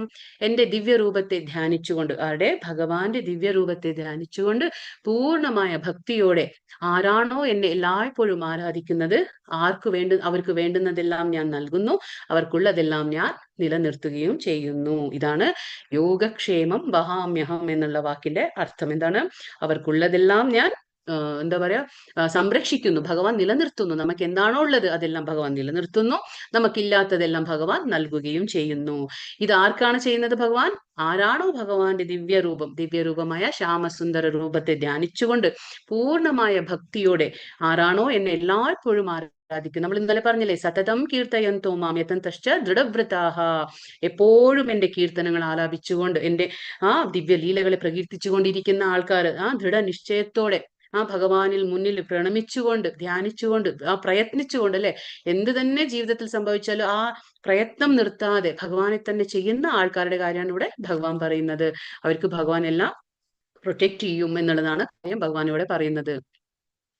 ക്ഷേമം. അപ്പൊ ഇവിടെ നമുക്ക് ക്ഷേമം എന്നുള്ള വേർഡ് വന്നു, അല്ലെ, യോഗക്ഷേമം. അപ്പൊ ക്ഷേമം എന്നതിന് ഭഗവാന്റെ കരുണാമയമായ രക്ഷയിൽ എന്നർത്ഥം. അതായത് ക്ഷേമം എന്ന് പറഞ്ഞാൽ എന്താണ്? ഭഗവാന്റെ കരുണാമയമായ ആ രക്ഷ, ആ സംരക്ഷണം നമുക്ക് കിട്ടാണ് ഭഗവാന്റെ. അതാണ് അർത്ഥം. പിന്നെന്താണ്? യോഗത്താൽ. യോഗം എന്ന് പറഞ്ഞാൽ നമുക്കറിയാലോ, യോഗത്താൽ കൃഷ്ണാവബോധം നേടാനുള്ള ആ യത്നത്തിൽ ഭഗവാൻ ഭക്തനെ സഹായിക്കും. അതാണ് ഭഗവാൻ പറയുന്നത്. എന്താണ്? ഇപ്പൊ നമുക്ക് വരുന്ന 10ാമത്തെ അധ്യായത്തിൽ നമുക്ക് ഇതിന് മനസ്സിലാക്കാൻ പറ്റും. അപ്പൊ നമ്മൾ എപ്പോഴാണോ ഭഗവാന്റെ ഭക്തിയുത സേവനത്തിൽ ഏർപ്പെടുന്നത്, ഭഗവാനെ തീർച്ചയായിട്ടും എന്താണ് നമ്മൾ ആഗ്രഹിക്കുന്നില്ലേ, നമ്മുടെ ആ ജീവിത എന്താ പറയാ, ആ അഭിലാഷം ഭഗവാൻ മാത്രമാണെന്ന് നമ്മൾ ചിന്തിച്ചു പെരുമാറുമ്പോൾ എന്താണ് ചെയ്യുക? ഭഗവാൻ നമുക്ക് ഭക്തനെ സഹായിക്കുകയാണ് ചെയ്യുന്നത്. ഭഗവാൻ സഹായിക്കും. അതാണ് കൃഷ്ണാവബോധം നേടാനുള്ള ആ യത്നത്തിൽ നമ്മളിപ്പോ യത്നിക്കുകയാണ്, അല്ലെ, ഭഗവാനെ കുറിച്ച് മനസ്സിലാക്കണം, എന്താണ് ഭഗവാൻ പറയുന്നത്, ഭഗവാന്റെ അടുത്തേക്ക് എങ്ങനെയാണ് എത്തേണ്ടത്, ഇങ്ങനെയുള്ള ആ സംശയങ്ങളൊക്കെ നമ്മൾ വന്ന് അത് ഗുരുവിലൂടെ നമ്മൾ മനസ്സിലാക്കിക്കൊണ്ട് ആ ശരിക്ക് സിൻസിയർ ആയിട്ട് നമ്മൾ പറയില്ലേ, അങ്ങനെ യത്നിക്കുന്ന ഒരു ഭക്തനെ ഭഗവാൻ സ്വയം സഹായിക്കുന്നു. അങ്ങനെ കൃഷ്ണാവബോധം ലഭിച്ച ശേഷം ക്ലേശപൂർണമായ ബദ്ധമായ ജീവിതത്തിലേക്ക് വീണ്ടും വീഴാൻ ഇടവരുത്താതെ രക്ഷിക്കുകയും ചെയ്യുന്നു ആര്? ഭഗവാൻ. അതുകൊണ്ടാണ് പറയുന്നത് യോഗക്ഷേമം വഹാമ്യഹം വഹാമി അഹം. അതാണ് അതായത് ആരാണോ ഭഗവത് ഭക്തിയിലെ മുന്നോട്ട് പോകാൻ ആഗ്രഹിക്കുന്നത്, ഭഗവാന്റെ കഥകൾ കേട്ടുകൊണ്ടും സ്മരിച്ചുകൊണ്ടും ഭഗവാനെ നാമം ജപിച്ചുകൊണ്ടും ആരാണോ ഭഗവാനെ പ്രാപിക്കാൻ വിശ്വാസം ഉറപ്പിച്ച് ആരാധിക്കുന്നത്, അങ്ങനെയുള്ള ആൾക്കാരെ എന്താണ് ഭഗവാൻ സംരക്ഷിക്കും. എങ്ങനെ? അവരെ ഈ ക്ലേശപൂർണമായ, നമുക്കറിയാലേ ദുഃഖാലയം അശാശ്വതം. അപ്പൊ ഇങ്ങനെയുള്ള ഈ ഭൗതിക പ്രപഞ്ചത്തിലേക്ക് ഭഗവാൻ നമ്മളെ, ബദ്ധമായ ജീവിതമാണിത്. ഇവിടെ എന്താണ് ബദ്ധം? അതായത് എന്താണ്? നമ്മളെ ഈ ജീവാത്മാക്കളെ എന്താ പറയാ? ബദ്ധ ആത്മാക്കൾ. കാരണം എന്താണ്? നമ്മൾ ഏതെങ്കിലും ഒരു ഗുണത്തിൽ, സത്വരജസ്തമോ ഏതെങ്കിലും ഒരു ഗുണത്തിൽ നമ്മൾ ബന്ധിക്കപ്പെടുന്നു. അതുകൊണ്ട് ബദ്ധമായ ജീവിതത്തിലേക്ക് വീണ്ടും വീഴാൻ ഭഗവാൻ അനുവദിക്കില്ല. ആരെ? ഭക്തന്മാരെ അനുവദിക്കില്ല. അതാണ് ഭഗവാന്റെ നമുക്ക് കിട്ടുന്ന സംരക്ഷണം. ഈ ഭൗതിക പ്രപഞ്ചത്തിൽ ഇരുന്നു കൊണ്ട് തന്നെ നമുക്ക് ഭഗവാൻ അങ്ങനെ ഒരു സംരക്ഷണം നമുക്ക് നൽകുന്നു. അതാണ് യോഗക്ഷേമം വഹാമ്യഹം എന്ന് പറയുന്നത്. യേപ്യന്യദേവതാ ഭക്താ യജന്തെ ശ്രദ്ധയാൻവിതാഃ തേപി മാമേവ കൗന്തേയ യജന്തി അവിധിപൂർവകം. മറ്റു ദേവന്മാരുടെ ഭക്തന്മാരും വിശ്വാസപൂർവം അവരെ ഉപാസിക്കുന്നവരും വാസ്തവത്തിൽ എന്നെ തന്നെയാണ് ഉപാസിക്കുന്നത്. കുന്തിപുത്ര, എന്നാൽ അവരങ്ങനെ ചെയ്യുന്നത് എന്താണ്? വിധി പ്രകാരമല്ല, അവിധി പൂർവകം. ഭഗവാൻ പറയുന്നു അവിധി പൂർവകം എന്ന് പറഞ്ഞാൽ വിധി പ്രകാരമല്ല എന്ന് ഭഗവാൻ പറഞ്ഞു. ആരുടെ കാര്യം പറഞ്ഞ ഇവിടെ? മറ്റുള്ള ദേവന്മാരെ ആരാധിക്കുന്നവരെ, അതായത് എന്താ പറയാ, ദേവന്മാരെ ഉപാസിക്കുന്ന ആൾക്കാരുടെ കാര്യമാണ് ഇവിടെ ഭഗവാൻ പറയുന്നത്. നേരത്തെ പറഞ്ഞ കാര്യം ഭഗവാന്റെ സ്വയം കൃഷ്ണ ഭഗവാനെ ആരാധിക്കുന്നവരുടെ കാര്യമാണ്. ഇപ്പൊ പറയുന്നത് ദേവന്മാരെ ആരാധിക്കുന്നവരുടെ കാര്യമാണ്. ദേവന്മാരെ ആരാധിക്കുന്ന ഭക്തന്മാരെന്താണ്? അവര് വിശ്വാസപൂർവ്വം ആ ദേവന്മാരെ ആരാധിക്കുന്നു. അപ്പൊ അവര് ഇൻഡയറക്ട്ലി, ഭഗവാൻ പറയുന്നു, അവര് നേരിട്ടല്ല പരോക്ഷമായി അവര് എന്നെ തന്നെ ആരാധിക്കുന്നത്. കാരണം എന്താന്ന് വെച്ചാല് അവർക്ക് അറിഞ്ഞുകൂടാ എങ്ങനെയാണ്, അതായത് ശ്രീകൃഷ്ണ ഭഗവാനും വിഷ്ണുവിനും ശാശ്വതമായ ധാമങ്ങളുണ്ട് എന്നുള്ള കാര്യങ്ങൾ അവർക്ക് അറിയില്ല. അവിടേക്ക് എങ്ങനെ എത്തണം എന്നുള്ള കാര്യങ്ങൾ അവർക്ക് അറിഞ്ഞുകൂടാ. അറിവില്ലായ്മ കൊണ്ട് അവരെന്ത് ചെയ്യും? ദേവന്മാരെ ആരാധിക്കും. അങ്ങനെ ദേവന്മാരെ ആരാധിക്കുന്നത് അവരെന്താ ചെയ്യുന്നത്? വിധി പ്രകാരമല്ല. കാരണം വിധി എന്താണ്? ഭഗവാൻ ശ്രീകൃഷ്ണനെ ആരാധിക്കുന്നതാണ് വിധി. ഇപ്പൊ നമ്മൾ പറഞ്ഞില്ലേ, ഒരു ചീഫ് മിനിസ്റ്റർ, അദ്ദേഹത്തിന്റെ കീഴിൽ എന്തായിരിക്കും? പല പല ക്യാബിനറ്റ് മിനിസ്റ്ററുകളൊക്കെ ഉണ്ടായിരിക്കും അല്ലെ? അങ്ങനെയാണ്. അപ്പൊ അവരുടെ താഴെ ഇനിയും ഉണ്ടാവും. അപ്പൊ ഇതിങ്ങനെയാണ് ഡീസെൻട്രലൈസ് ചെയ്തിട്ട് ഇങ്ങനെ പോയിക്കൊണ്ടിരിക്കും. അപ്പോ ഇവിടെ എന്താ പറയുന്നത്? നമ്മളിപ്പോ നേരിട്ട് ഭഗവാനെ ആരാധിക്കാതെ ഭഗവാന്റെ അധീനതയിലുള്ളതാണ് ഈ ദേവന്മാരൊക്കെ. എന്താണ്? അവർ ഓരോ ഉദ്യോഗസ്ഥന്മാരാണ്. അവരൊക്കെ ഭഗവാന്റെ കീഴിൽ ജോലി ചെയ്യുന്ന, അതായത് അവർക്ക് ഭഗവാൻ ഭൗതിക പ്രപഞ്ചത്തിലെ ഓരോ വകുപ്പ് ഏൽപ്പിച്ചിരിക്കുന്ന, അവർക്ക് അധികാരം കൊടുത്തിരിക്കുകയാണ്. ഓരോ വകുപ്പും കൊടുത്തിട്ട് ഓരോ അധികാരം ഏൽപ്പിച്ചിരിക്കുകയാണ്. അങ്ങനെയുള്ള ഒരു ഭരണാധികാരികളാണ് ആര്? ഈ ദേവന്മാര്. അവർക്ക് നമ്മൾ പറഞ്ഞ ചന്ദ്രൻ, ഇന്ദ്രൻ, വായു, അഗ്നി, വരുണൻ, എല്ലാവർക്കും ഓരോ ഡിപ്പാർട്ട്മെന്റ് ഉണ്ട്. അപ്പൊ അവരൊക്കെ ഭഗവാന്റെ അധീനതയിൽ നിന്നുകൊണ്ടാണ് ഈ ജോലിയൊക്കെ ചെയ്യുന്നത്. അപ്പൊ അവരെ ആരാധിക്കുന്നവരെന്താണ്? അവർക്ക് അറിഞ്ഞുകൂടാ. ആരാണ്? എല്ലാത്തിനും മുകളിൽ ആരുണ്ട്? ഭഗവാൻ ഉണ്ട്. അത് അവർക്ക് അറിഞ്ഞുകൂടാ. അതുകൊണ്ടാണ് അവരിങ്ങനെ വിധി പ്രകാരമല്ലാത്ത ഒരു ആരാധനയിൽ അവര് ഏർപ്പെടുന്നതെന്നാണ് ഭഗവാൻ പറയുന്നത്. ഭഗവാന്റെ അധികാരത്തിൽ കീഴിലുള്ള വിവിധ ഉദ്യോഗസ്ഥന്മാരാണ് ദേവന്മാരെല്ലാം. അതാണ് പറഞ്ഞത്, ഭഗവാന്റെ കീഴിൽ, ശ്രീകൃഷ്ണ ഭഗവാന്റെ കീഴിലുള്ള വിവിധ ഉദ്യോഗസ്ഥന്മാരാണ് ഈ ദേവന്മാര്. ഭരണകൂട്ടത്തിന്റെ നിയമങ്ങളെ എന്താ പറയാ, നിയമങ്ങളെയാണ് ഒരാൾ അനുസരിക്കേണ്ടത്. നമുക്കറിയാലോ അല്ലെ? ഭരണകൂടത്തിന്റെ നിയമം എന്താണോ അതാണ് ഒരു വ്യക്തി അനുസരിക്കേണ്ടത്. അല്ലാതെ ഉദ്യോഗസ്ഥന്മാരുടെ നിബന്ധനകളല്ല. ഉദ്യോഗസ്ഥന്മാരുടെ നിബന്ധനകളല്ല നമ്മൾ അനുസരിക്കേണ്ടത്. കാരണം ഒരു സ്റ്റേറ്റ് ഉണ്ടെങ്കിൽ അതിൽ എന്താണ് നിയമം, ഭരണകൂടത്തിന്റെ തലവനായിട്ടുള്ള ഇരിക്കുന്ന ആൾ എന്താണോ പറയുന്നത് അതാണ് നമ്മൾ അനുസരിക്കേണ്ടത്. അല്ലാതെ അവരുടെ കീഴിൽ ഉദ്യോഗം ചെയ്യുന്ന ആൾക്കാരുടെ നിബന്ധനകളല്ല നമ്മൾ അനുസരിക്കേണ്ടത്. അപ്പൊ ഉദ്യോഗസ്ഥരും നിയന്ത്രികരും ഭരണകൂടത്തിന്റെ പ്രതിനിധികളായി പ്രവർത്തിക്കുന്നവരാണ്. അപ്പൊ നമുക്കറിയാം അല്ലെ, അത് ഉദ്യോഗം ചെയ്യുന്ന കീഴിൽ എന്താ പറയാ, ഭരണകൂടത്തിന്റെ തലവന്റെ കീഴിൽ ആരാണോ ഉദ്യോഗം ചെയ്യുന്നത് അവരും നിയന്ത്രികരും എല്ലാം എന്താണ്? ഭരണകൂടത്തിന്റെ പ്രതിനിധികളായാണ് അവർ എന്താ പറയാ പ്രവർത്തിക്കുന്നത്. അവർ ജസ്റ്റ് റെപ്രസെന്റേറ്റീവ്സ് ആണ്. ഭരണാധികാരിയുടെ പ്രതിനിധികൾ മാത്രമായ ഇവർക്ക് എന്താണ്? കൈക്കൂലി നൽകുന്നത് നിയമാനുസൃതമല്ലതാനും. അപ്പോ നിയമം പ്രകാരം എന്താണ്? കീഴിൽ, അതായത് ഭരണകൂടത്തിന്റെ കീഴിൽ വർക്ക് ചെയ്യുന്ന ഉദ്യോഗസ്ഥർക്ക് നമ്മൾ കൈക്കൂലി കൊടുക്കുന്ന പോലെയാണ് നമ്മൾ ദേവന്മാരെ ആരാധിക്കുമ്പോൾ സംഭവിക്കുന്നത്. ഇതിനെയാണ് അവിധിപൂർവകം എന്ന് ഭഗവാൻ ഇവിടെ പറയുന്നത് എന്നിവിടെ നമുക്ക് മനസ്സിലാക്കാൻ പറ്റും. അനാവശ്യമായ ഈ ദേവ ആരാധന കൃഷ്ണൻ അംഗീകരിക്കുകയില്ല, അതാണ് പറഞ്ഞത്. കാരണം അതിന്റെ ആവശ്യമില്ല. ഇപ്പോ ആർക്കാണോ വൃക്ഷത്തിന് വേരിന് വെള്ളം കൊടുക്കണം എന്ന അറിവില്ലാത്തത്, അവരാണ് വൃക്ഷത്തിന്റെ ഇലകൾക്കും ചില്ലകൾക്കും പിന്നെ പറയാ ശാഖകൾക്കൊക്കെ വെള്ളം ഒഴിക്കുന്നത്. അവർക്ക് അറിഞ്ഞുകൂടാ എവിടെയാണ് വെള്ളം ഒഴിക്കേണ്ടത്, വേരിനാണ്. വേരിന് വെള്ളം ഒഴിച്ച തനിയെ ബാക്കിയുള്ള ഇലകളും ചില്ലകളും ശാഖകളും ഒക്കെ പോഷിക്കപ്പെടും. അതേപോലെ നമ്മൾ ഭക്ഷണം കഴിക്കുമ്പോൾ എവിടേക്കാണ് അത് ചെല്ലുക, ഉദരത്തിൽ അല്ലെ.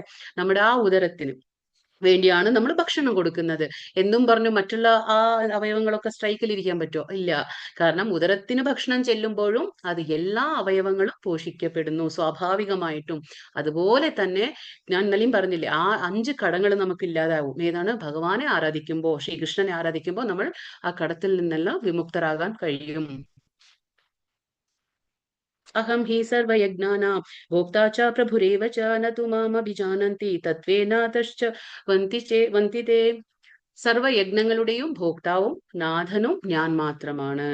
അതുകൊണ്ട് എന്റെ ഈ യഥാർത്ഥ ദിവ്യ പ്രകൃതിയെ മനസ്സിലാക്കാത്തവർക്ക് വീഴ്ചയാണ് ഫലം. എന്താണ്? സർവയജ്ഞങ്ങളുടെ അധിപനാരാണ്? ഭഗവാനാണ്. നമുക്ക് ശാന്തി മന്ത്രത്തിൽ നമ്മൾ മനസ്സിലായി, ഭോക്താരാം യജ്ഞതപസാം സർവലോക മഹേശ്വര, അല്ലെ. ഭോക്താറാം യജ്ഞതപസ എന്ന് പറഞ്ഞാൽ എല്ലാ യജ്ഞങ്ങളുടെയും തപസ്സിന്റെയും അധിപന ഭോക്താവാരാണ്? ശ്രീകൃഷ്ണ ഭഗവാൻ. സർവലോക മഹേശ്വര, എല്ലാ ദേവന്മാരുടെയും സർവ്വലോകങ്ങളുടെയും മഹേശ്വരനാണ് ആര്? ശ്രീകൃഷ്ണൻ. അപ്പൊ ഇവിടെ ഭഗവാൻ പറയുന്നു, അങ്ങനെ ആർക്കാണോ കഴിയാത്തത് അവർക്ക് എന്താണ് ഫലം? വീഴ്ചയാണ് ഫലം. കാരണം അവർക്ക് ഭഗവത് പ്രാപ്തി ഉണ്ടാകുന്നില്ല. യാന്തി ദേവവ്രതാ ദേവൻ പിതൃൻ യാന്തി പിതൃവൃതാഹ ഭൂതാനി യാന്തി ഭൂതേജ യാന്തി മധ്യാജിനോപി മാം. ദേവന്മാരെ ആരാധിക്കുന്നവർ, ഇനിയിപ്പോ ഇവിടെ പറയുന്നത് ഓരോരുത്തരും എവിടേക്ക് പോകും, അതായത് ആരൊക്കെ ആരാധിക്കും അവരൊക്കെ എവിടെ പോകും. അതായത് ദേവന്മാരെ ആരാധിക്കുന്നവർ ദേവന്മാരോടൊപ്പം ജനിക്കും. എന്താണ്? ദേവന്മാരെ ആരാധിക്കുന്നവർ ദേവലോകത്ത്, അതായത് ദേവന്മാർക്കുള്ള ആ ലോകങ്ങളിൽ ജനിക്കും. പക്ഷെ അത് ശാശ്വതമായ ധാമമല്ല. അവരൊക്കെ തിരിച്ച് വരേണ്ടി ആവശ്യം വരുന്നു. പിതൃപൂജകർ എവിടെ പോവും? പിതൃക്കളെ ആരാധിക്കുന്നവർ എവിടെ പോവും? പിതൃക്കളോടൊപ്പം ജനിക്കുന്നു. അപ്പൊ അവർക്ക് പിതൃലോകമുണ്ട്. അപ്പൊ പിതൃക്കളോടൊപ്പം ജനിക്കും. ഭൂതപ്രേതാദികളെ ഉപാസിക്കുന്നവരാകട്ടെ അവരോടൊപ്പം തന്നെ ജനിക്കും.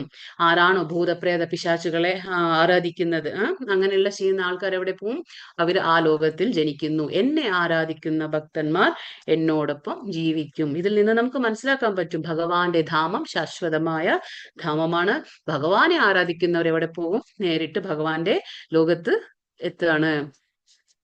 ഇനിയിപ്പോ ഇവിടെ പറയുന്നത് എന്താണ്? കൃഷ്ണനെ നേരിട്ട് ആരാധിക്കുന്നതിന്റെ മഹത്വത്തെ കുറിച്ച് പറയാണ് ഇനി വരുന്ന ശ്ലോകങ്ങളൊക്കെ. അപ്പൊ ഇനി 26 തൊട്ട് 34 വരെയുള്ള ശ്ലോകങ്ങൾ എന്താണ്? കൃഷ്ണന്റെ മഹത്വത്തെ, കൃഷ്ണനെ നമ്മൾ നേരിട്ട് ആരാധിക്കുമ്പോൾ എന്താണ് നമുക്ക് കിട്ടാൻ പോകുന്നത്, അത് ഭഗവാൻ പറഞ്ഞുതരാണ്. ഇതും ഇമ്പോർട്ടന്റ് ശ്ലോകമാണ്. പത്രം പുഷ്പം ഫലം തോയം യോ മേ ഭക്ത്യാ പ്രയച്ഛതി തദഹം ഭക്തി ഉപഹൃതം അശ്നാമി പ്രയതാത്മനഃ. സ്നേഹത്തോടും ഭക്തിയോടും കൂടി ഒരാള് എനിക്കർപ്പിക്കുന്നത് എന്തും, ഇലയോ പൂവോ ഫലമോ ജലമോ ആകട്ടെ, ഞാനത് സ്വീകരിക്കും. അപ്പൊ ഇതിൽ നിന്ന് നമുക്ക് എന്താ മനസ്സിലാകുന്നത്? ഭഗവാൻ ഒരു അവ്യക്ത രൂപമല്ല, ഭഗവാൻ ഒരു വ്യക്തമായ രൂപമുണ്ട്. അല്ലെങ്കിൽ ഭഗവാൻ പറയോ ഞാൻ സ്വീകരിക്കുന്നു? അപ്പൊ വെറും ഭഗവാൻ ഒരു അവ്യക്ത, അതായത് നിരാകാര ബ്രഹ്മമാണെങ്കിൽ, ഭഗവാന് രൂപമില്ലാത്ത വെറും ഒരു തേജസ് ആണെങ്കിൽ ഭഗവാൻ ഈ കാര്യം പറയോ? ഭഗവാൻ പറയുന്നു ഞാൻ സ്വീകരിക്കുന്നു. ഭഗവാൻ പറയുന്നു. അതെ, പക്ഷെ എങ്ങനെ സ്വീകരിക്കും ഭഗവാൻ? 2 കാര്യം പറയുന്നുണ്ട്. എന്താണ്? സ്നേഹത്തോടും ഭക്തിയോടും. അപ്പൊ ഈ 2 കാര്യങ്ങൾ അവിടെ ഉണ്ടായിരിക്കണം. വെറുതെ കൊടുത്ത ഭഗവാൻ സ്വീകരിക്കില്ല. ഭഗവാൻ എങ്ങനെ കൊടുക്കണം? സ്നേഹത്തോടും ഭക്തിയോടും നമ്മൾ കൊടുത്തു കഴിഞ്ഞാൽ, അതിനിപ്പോ ഒന്നുമില്ലെങ്കിൽ, ഇല എന്ന് പറയുമ്പോ എന്താണ്? തുളസി ഇല. ഭഗവാൻ ഏറ്റവും പ്രിയപ്പെട്ടത് എന്താണ്? തുളസി ഇല. അതുകൊണ്ടാണ് ഭഗവാൻ പറഞ്ഞത് ഇലയോ പൂവോ ഒന്നും ഇല്ലെങ്കിൽ ഒരു പൂവ് ഭഗവാന്റെ മുന്നിൽ സ്നേഹം കൊണ്ട് കൊണ്ടുവച്ചാല് ഭഗവാൻ അത് സ്വീകരിക്കുന്നു. ഫലമോ ഫ്രൂട്ട്സ്, പിന്നെ ജലമോ, ഇനിയിപ്പോ ഒന്നുമില്ല, അതാണ് പറയുന്നത്. നമ്മൾ ഒരു ഒഴികഴിവ് പറയാൻ പറ്റില്ല. ഭഗവാന്റെ ഭക്തി ചെയ്യുമ്പോൾ എനിക്കൊന്നുമില്ല, ഞാൻ സാമ്പത്തികമായിട്ട് വളരെ പിന്നിലാണെന്ന് കൂടി പറയേണ്ട ആവശ്യമില്ല നമുക്ക്. കാരണം ഭഗവാൻ പറയുന്നു ഒന്നുമില്ലെങ്കിൽ എന്താ? ജലമോ. ജലം കിട്ടാതിരിക്കുന്നില്ലല്ലോ അല്ലെ. ഇത്തിരി ജലം എടുത്ത് ഭഗവാന്റെ മുന്നിൽ സ്നേഹം കൊണ്ട് കൊണ്ടുപോയി വെച്ചാൽ ഭഗവാൻ അത് സ്വീകരിക്കുന്നു. അപ്പോൾ ജലമോ ആകട്ടെ ഞാൻ അത് സ്വീകരിക്കും. അപ്പൊ ഭഗവാന് യാതൊരു നിബന്ധനകളും ഇല്ല അല്ലെ. വളരെ സിമ്പിൾ ആണ്, വളരെ ഈസിയാണ് ഭഗവാന്റെ സേവനം അനുഷ്ഠിക്കുന്നത്, വളരെ ഈസി. പക്ഷെ അവിടെ എന്തിരിക്കണം? സ്നേഹമുണ്ടായിരിക്കണം, ഭഗവാനോടൊരു സ്നേഹമുണ്ടായിരിക്കണം, നമുക്കൊരു ഭക്തി ഉണ്ടായിരിക്കണം. എങ്കിൽ മാത്രമേ ഭഗവാൻ അത് സ്വീകരിക്കൂ. ഭഗവാൻ എന്താണ്? ഭാവഗ്രാഹി ജനാർദ്ദന. ഭഗവാന് നമ്മുടെ ഭക്തന്റെ മനസ്സ്, അതാണ് ഭാവഗ്രാഹി. ഗ്രാഹി എന്ന് പറഞ്ഞാൽ ആ ഗ്രഹിക്കുന്നത്, ഭാവം, ആ ഭാവത്തെയാണ് ഗ്രഹിക്കുന്നത്. ഇപ്പൊ നമ്മളിവിടെ ഭക്ഷണം കൊണ്ടുപോയി, അതാ നമ്മൾ പറഞ്ഞില്ലേ, നമ്മൾ ഭക്ഷണം പാചകം ചെയ്ത് നമ്മൾ ഭഗവാന്റെ മുന്നിൽ ഈ ചിത്രത്തിൽ കാണില്ല. അപ്പൊ ഭഗവാന്റെ മുന്നിൽ കൊണ്ടുപോയി വെക്കുമ്പോൾ അവിടെ എന്താണ്? ഭഗവാൻ ഭക്ഷണം സ്വീകരിക്കുന്നുണ്ടോ എന്ന് പറഞ്ഞ് സ്വീകരിക്കും. പക്ഷെ അതെങ്ങനെയാണ്? നമ്മൾ പറഞ്ഞില്ലേ, ഭഗവാന്റെ ഇന്ദ്രിയങ്ങളെല്ലാം അതീന്ദ്രിയങ്ങളാണ്. ഭഗവാന്റെ ഇന്ദ്രിയങ്ങൾ, ഓരോ ഇന്ദ്രിയത്തിനും ഓരോ ഇന്ദ്രിയത്തിന്റെ കാര്യങ്ങളും ചെയ്യാൻ പറ്റും. ഇപ്പൊ നമുക്ക് കൈകൊണ്ട് മാത്രമേ കഴിക്കാൻ പറ്റുള്ളൂ, നമുക്ക് കണ്ണുകൊണ്ട് മാത്രമേ കാണാൻ പറ്റുള്ളൂ. പക്ഷെ ഭഗവാൻ അങ്ങനെയല്ല. ഏതൊരു ഇന്ദ്രിയം എടുത്താലും എല്ലാ ഇന്ദ്രിയങ്ങളുടെ കാര്യങ്ങളും ഭഗവാനെ ചെയ്യാൻ പറ്റും. അതാണ് ഭഗവാൻ ബ്രഹ്മസംഹിതയിലും ബ്രഹ്മാവ് അത് തന്നെ വർണ്ണിക്കുന്നത്. അതാണ് ഭഗവാൻ എന്താ പറയാ, ഇന്ദ്രിയങ്ങൾ അതീന്ദ്രിയമാണ്. അപ്പൊ നമ്മൾ എന്ത് സ്നേഹത്തോടെ കൊണ്ടുപോയി അവിടെ വെച്ചാലും എന്താണ്? ഭഗവാൻ കണ്ണുകൊണ്ട് തന്നെ അത് സ്വീകരിക്കും. അങ്ങനെയാണ്. അംഗാനി യസ്യ സകലേന്ദ്രിയ വൃത്തിമന്തി പശ്യന്തി പാന്തി കലയന്തി ചിരം ജഗന്തി ആനന്ദ ചിന്മയ സദുജ്വല വിഗ്രഹസ്യ ഗോവിന്ദമാദി പുരുഷം തമഹം ഭജാമി. ഇത് ബ്രഹ്മാവ് രചിച്ച ബ്രഹ്മസംഹിതയിലെ ശ്ലോകമാണ്. അപ്പൊ അതെന്താ ബ്രഹ്മാവ് പറയുന്നത്? അംഗാനി യസ്യ സകലേന്ദ്രിയ വൃത്തിമന്തി, അങ്ങയുടെ ഓരോ അംഗങ്ങളും എല്ലാവിധ ജോലികളും ചെയ്യാൻ സാമർഥ്യമുള്ളതാണെന്ന് പറയാണ്. അപ്പൊ നമ്മൾ ഭക്ഷണം അവിടെ കൊണ്ടുപോയി വെക്കും, ഭഗവാന്റെ മുന്നിൽ വെക്കുമ്പോൾ അത് ഭോഗാണ്. പിന്നീട് അത് ഭഗവാൻ സ്വീകരിച്ചു കഴിഞ്ഞാൽ അതെന്താണ്? പ്രസാദമായി തീരും. അപ്പൊ അവിടെ കൊണ്ടുപോയി വെക്കുമ്പോൾ അവിടെ ഒരു തുളസി ഇല ഇടണം. നമ്മളവിടെ പ്രസാദമായിട്ട് ആവണമെങ്കിൽ അതിന്റെ മുകളിൽ ഒരു തുളസി ഇല ഇട്ട് കൊടുക്കുമ്പോൾ എന്താണ്? ഭഗവാൻ അത് സ്വീകരിക്കാണ്. അത് ഭഗവാൻ ഒന്നും വേണ്ട. ഭഗവാൻ എന്ത് വേണം? ഭഗവാൻ എല്ലാം തന്നിട്ടുള്ളത് ഭഗവാനാണ്. ഭഗവാൻ ഒന്നിന്റെയും ആവശ്യമില്ല, ആത്മാരാമനാണ്. പക്ഷെ എങ്കിലും നമ്മൾ ആ സ്നേഹം കൊണ്ട് കൊടുക്കുമ്പോൾ ഭഗവാൻ അത് സ്വീകരിക്കുകയാണ്. അങ്ങനെയാണ്. ഭക്തി അല്ലെങ്കിൽ ഭക്തിപൂർവമായ സേവനം മാത്രമാണ് കൃഷ്ണ സാമീപ്യത്തിനുള്ള ഒരു മാർഗമെന്ന് സത്യത്തെ ഊന്നി പറയുകയാണ്. എന്താണ്? ഭഗവാനെ പ്രാപിക്കാൻ നമുക്കൊരു വഴിയേ ഉള്ളൂ, അത് ഭക്തി മാർഗം. നമ്മൾ പറഞ്ഞില്ലേ, ജ്ഞാനത്തിലായാലും കർമ്മത്തിലൂടെ ആയാലും നമ്മൾ എന്താണ്? അവസാനം ഭക്തിയിലേക്ക് തന്നെ വരണം. നേരിട്ട് വരാൻ പറ്റാത്തവർക്കാണ് ഈ ജ്ഞാനമാർഗം, പിന്നെന്താ കർമ്മമാർഗം കൊടുത്തിട്ടുള്ളത്. അപ്പൊ അതിലൂടെ നമ്മൾ എവിടെ എത്തണം? വീണ്ടും ഭക്തിയിൽ തന്നെ എത്തണം. പക്ഷെ ചിലരെന്താണ്? നേരിട്ട് ഭക്തി മാർഗം സ്വീകരിക്കാൻ കഴിവുള്ള ആൾക്കാരായിരിക്കും. അപ്പൊ അവർക്ക് എന്താണ്? ഈ ലിഫ്റ്റിൽ പോകുന്ന പോലെയാണ്. ഒന്നും വേണ്ട, അങ്ങനെ സ്ട്രേറ്റ് ഭഗവാനെ സമീപിക്കാനുള്ള ഒരു അവസരം കിട്ടുകയാണ്. അപ്പോൾ ഭക്തി അല്ലെങ്കിൽ ഭക്തിപൂർവകമായ സേവനം മാത്രമാണ് ഒരു വഴിയുള്ളൂ ഭഗവാനെ പ്രാപിക്കാൻ. ഈ ശ്ലോകത്തിൽ രണ്ടിടത്ത് ഭക്തി എന്ന വാക്ക് ആവർത്തിച്ചതിന്റെ ഉദ്ദേശം അതുകൊണ്ടാണ്. അതാണല്ലേ, പത്രം പുഷ്പം ഫലം തോയം ഭക്ത്യാ മാമഭി ഭക്ത്യ എന്ന് പറഞ്ഞ ഭക്തി കൊണ്ട് തരണം, എന്നാൽ ഞാനത് അശ്നാമി പ്രയതാത്മന, അത് ഞാൻ സ്വീകരിക്കും. അങ്ങനെയാണ് ഭഗവാൻ പറയുന്നത്. അപ്പൊ ഭക്തി എന്നുള്ള വാക്ക് അത്രയും ഇമ്പോർട്ടന്റ് ആണ്. യത് കരോഷി യദശ്നാസി യജ്ജുഹോഷി ദദാസി യത് തപസ്യസി കൗന്തേയ തത്കുരുഷ്വ മദർപ്പണം. നീ എന്ത് ചെയ്യുന്നുവോ, എന്ത് നിവേദിക്കുന്നുവോ, എന്ത് ഭക്ഷിക്കുന്നുവോ, എന്ത് ദാനം ചെയ്യുന്നുവോ, എന്ത് തപശ്ചര്യകൾ അനുഷ്ഠിക്കുന്നുവോ കുന്തിപുത്ര, അതെല്ലാം എനിക്കായി അർപ്പിച്ചുകൊണ്ട് ചെയ്യുക. അപ്പൊ ഭഗവാൻ പറയണ, നീ എന്ത് ചെയ്യുന്നുണ്ടോ, അതായത് നമ്മുടെ പ്രവൃത്തികളെല്ലാം അങ്ങനെ ആയിരിക്കണം. നമ്മൾ എന്ത് ചെയ്യുമ്പോഴും, എന്ത് നിവേദിക്കുമ്പോഴും, എന്ത് ഭക്ഷിക്കുമ്പോഴും നമ്മൾ സ്വയം, അതാണ് പറയുന്നത്, നമ്മൾ 3-ാമത്തെ അധ്യായത്തിൽ പഠിച്ചു അല്ലെ, ഭഗവാന്റെ ഭക്തർ എന്താണ്? പാപത്തിൽ നിന്നും വിമുക്തരാണ്. കാരണം അവരെല്ലാം ഭഗവാന് അർപ്പിച്ചിട്ടാണ് അവർ കഴിക്കുന്നത്. പക്ഷെ അല്ലാത്തവരെന്താണ്? പാപത്തെയാണ് ഭുജിക്കുന്നത്. അവർ സ്വയം കഴിക്കുമ്പോൾ, എനിക്ക് വേണ്ടി ഞാൻ ഭക്ഷണം പാചകം ചെയ്ത് ഞാൻ സ്വയം ഇരുന്ന് കഴിക്കുമ്പോൾ എന്താണ്? ഞാൻ പാപമാണ് ഭുജിക്കുന്നത്. അപ്പൊ അങ്ങനെയാണ്. അപ്പൊ നമ്മൾ എന്ത് കഴിക്കുന്നോ, നമ്മൾ എന്ത് ദാനം കൊടുക്കണോ, ദാനം കൊടുക്കുമ്പോഴും നമുക്ക് എന്താണ്? ഭഗവത് സ്മരണ ഉണ്ടായിരിക്കണം.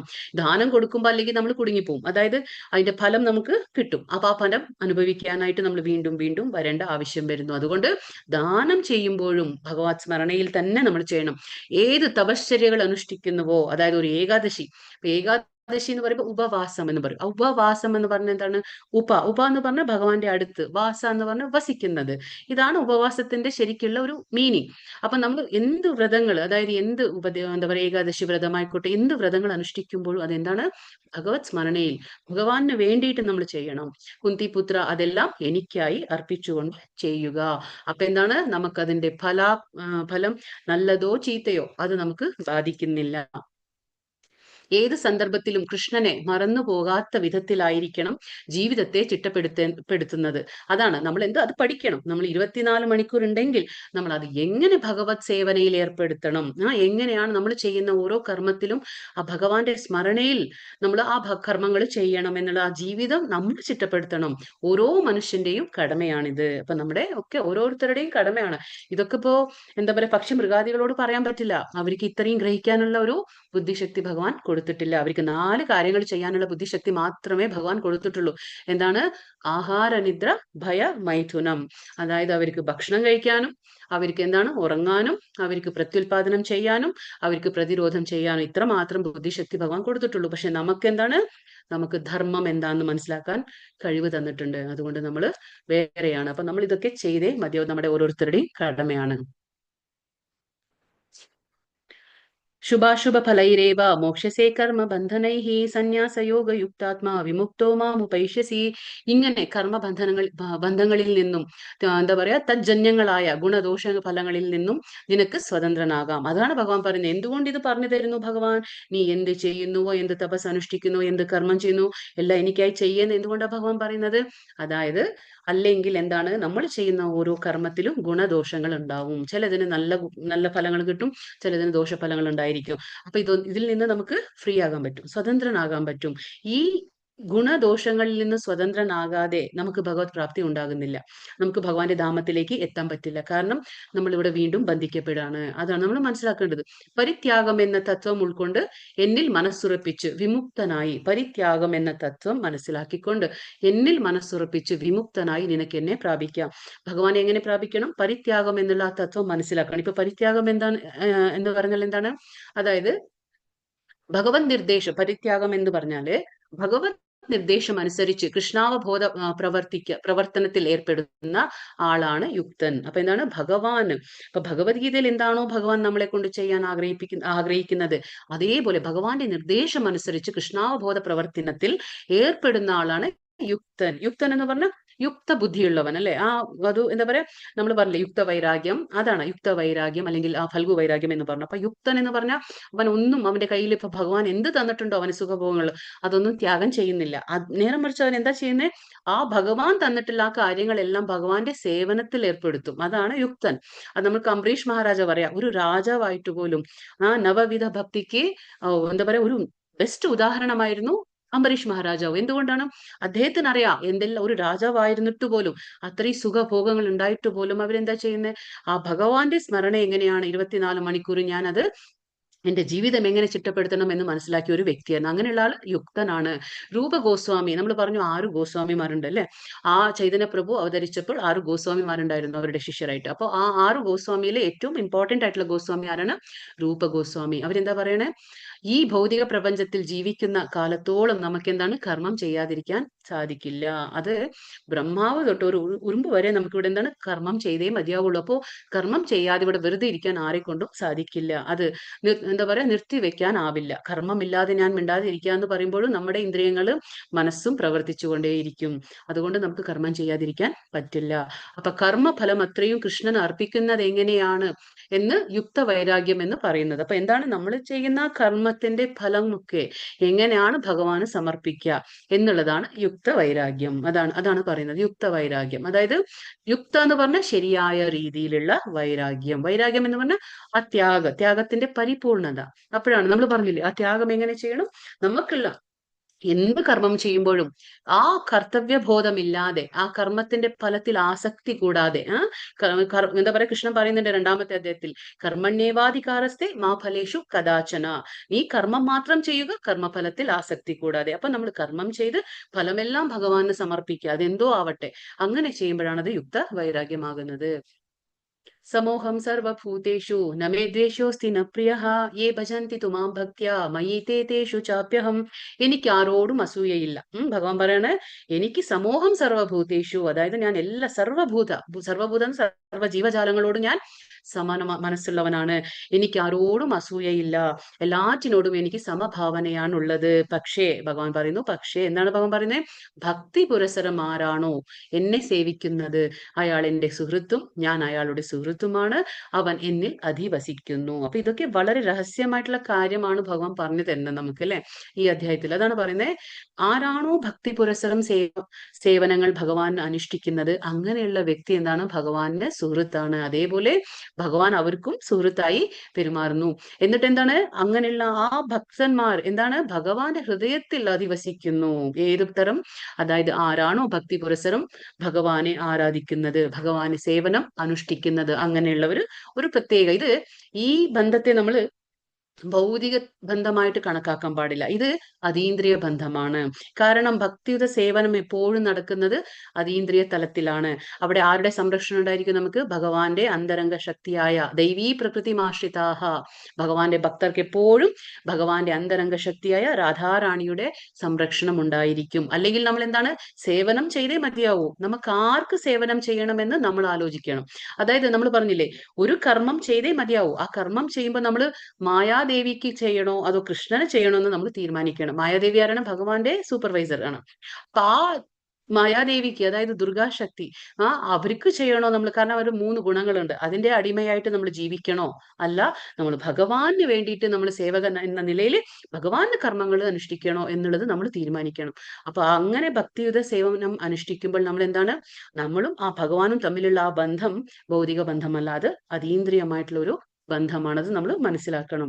അപ്പൊ അതുകൊണ്ടാണ് ഭഗവാൻ പറയുന്നത്, എനിക്കൊരു ആരോടും പാർഷ്യാലിറ്റി ഇല്ല. ഇപ്പൊ ഒരു അച്ഛനും അമ്മയ്ക്കും എന്താ പറയാ 5 മക്കളുണ്ടെങ്കിലും 5 മക്കളും ഒരുപോലെ തന്നെയാണ്. പക്ഷേ അതില് കൂടുതൽ അച്ഛൻ അമ്മ പറയുന്ന വാക്കുകൾ കേട്ടുകൊണ്ട്, അച്ഛനമ്മ എന്ത് പറയുന്നു അത് കേട്ടുകൊണ്ട്, അച്ഛനമ്മ അരുത് എന്ന് പറഞ്ഞത് അത് ചെയ്യാതിരിക്കാനും, പിന്നെന്താണ്, അച്ഛനമ്മോട് ഒരു പ്രത്യേക ഇഷ്ടത്തിൽ ആ സേവനങ്ങളൊക്കെ അനുഷ്ഠിക്കുന്ന മക്കളോടല്ലേ അച്ഛനമ്മയ്ക്ക് ഒരു ഇത്തിരി എന്താ പറയാ ഒരു സ്നേഹം കൂടുതൽ ഉണ്ടായിരിക്കില്ലേ. അതേപോലെ തന്നെ ഇതും വേറെ ഒരു രീതിയിലുള്ള ഇതല്ല, പാർഷ്യാലിറ്റി അല്ല. അതാണ് ഭഗവാൻ പറഞ്ഞത്, പക്ഷപാതമില്ല എനിക്ക് എന്ന് ഭഗവാൻ പറയാണ്.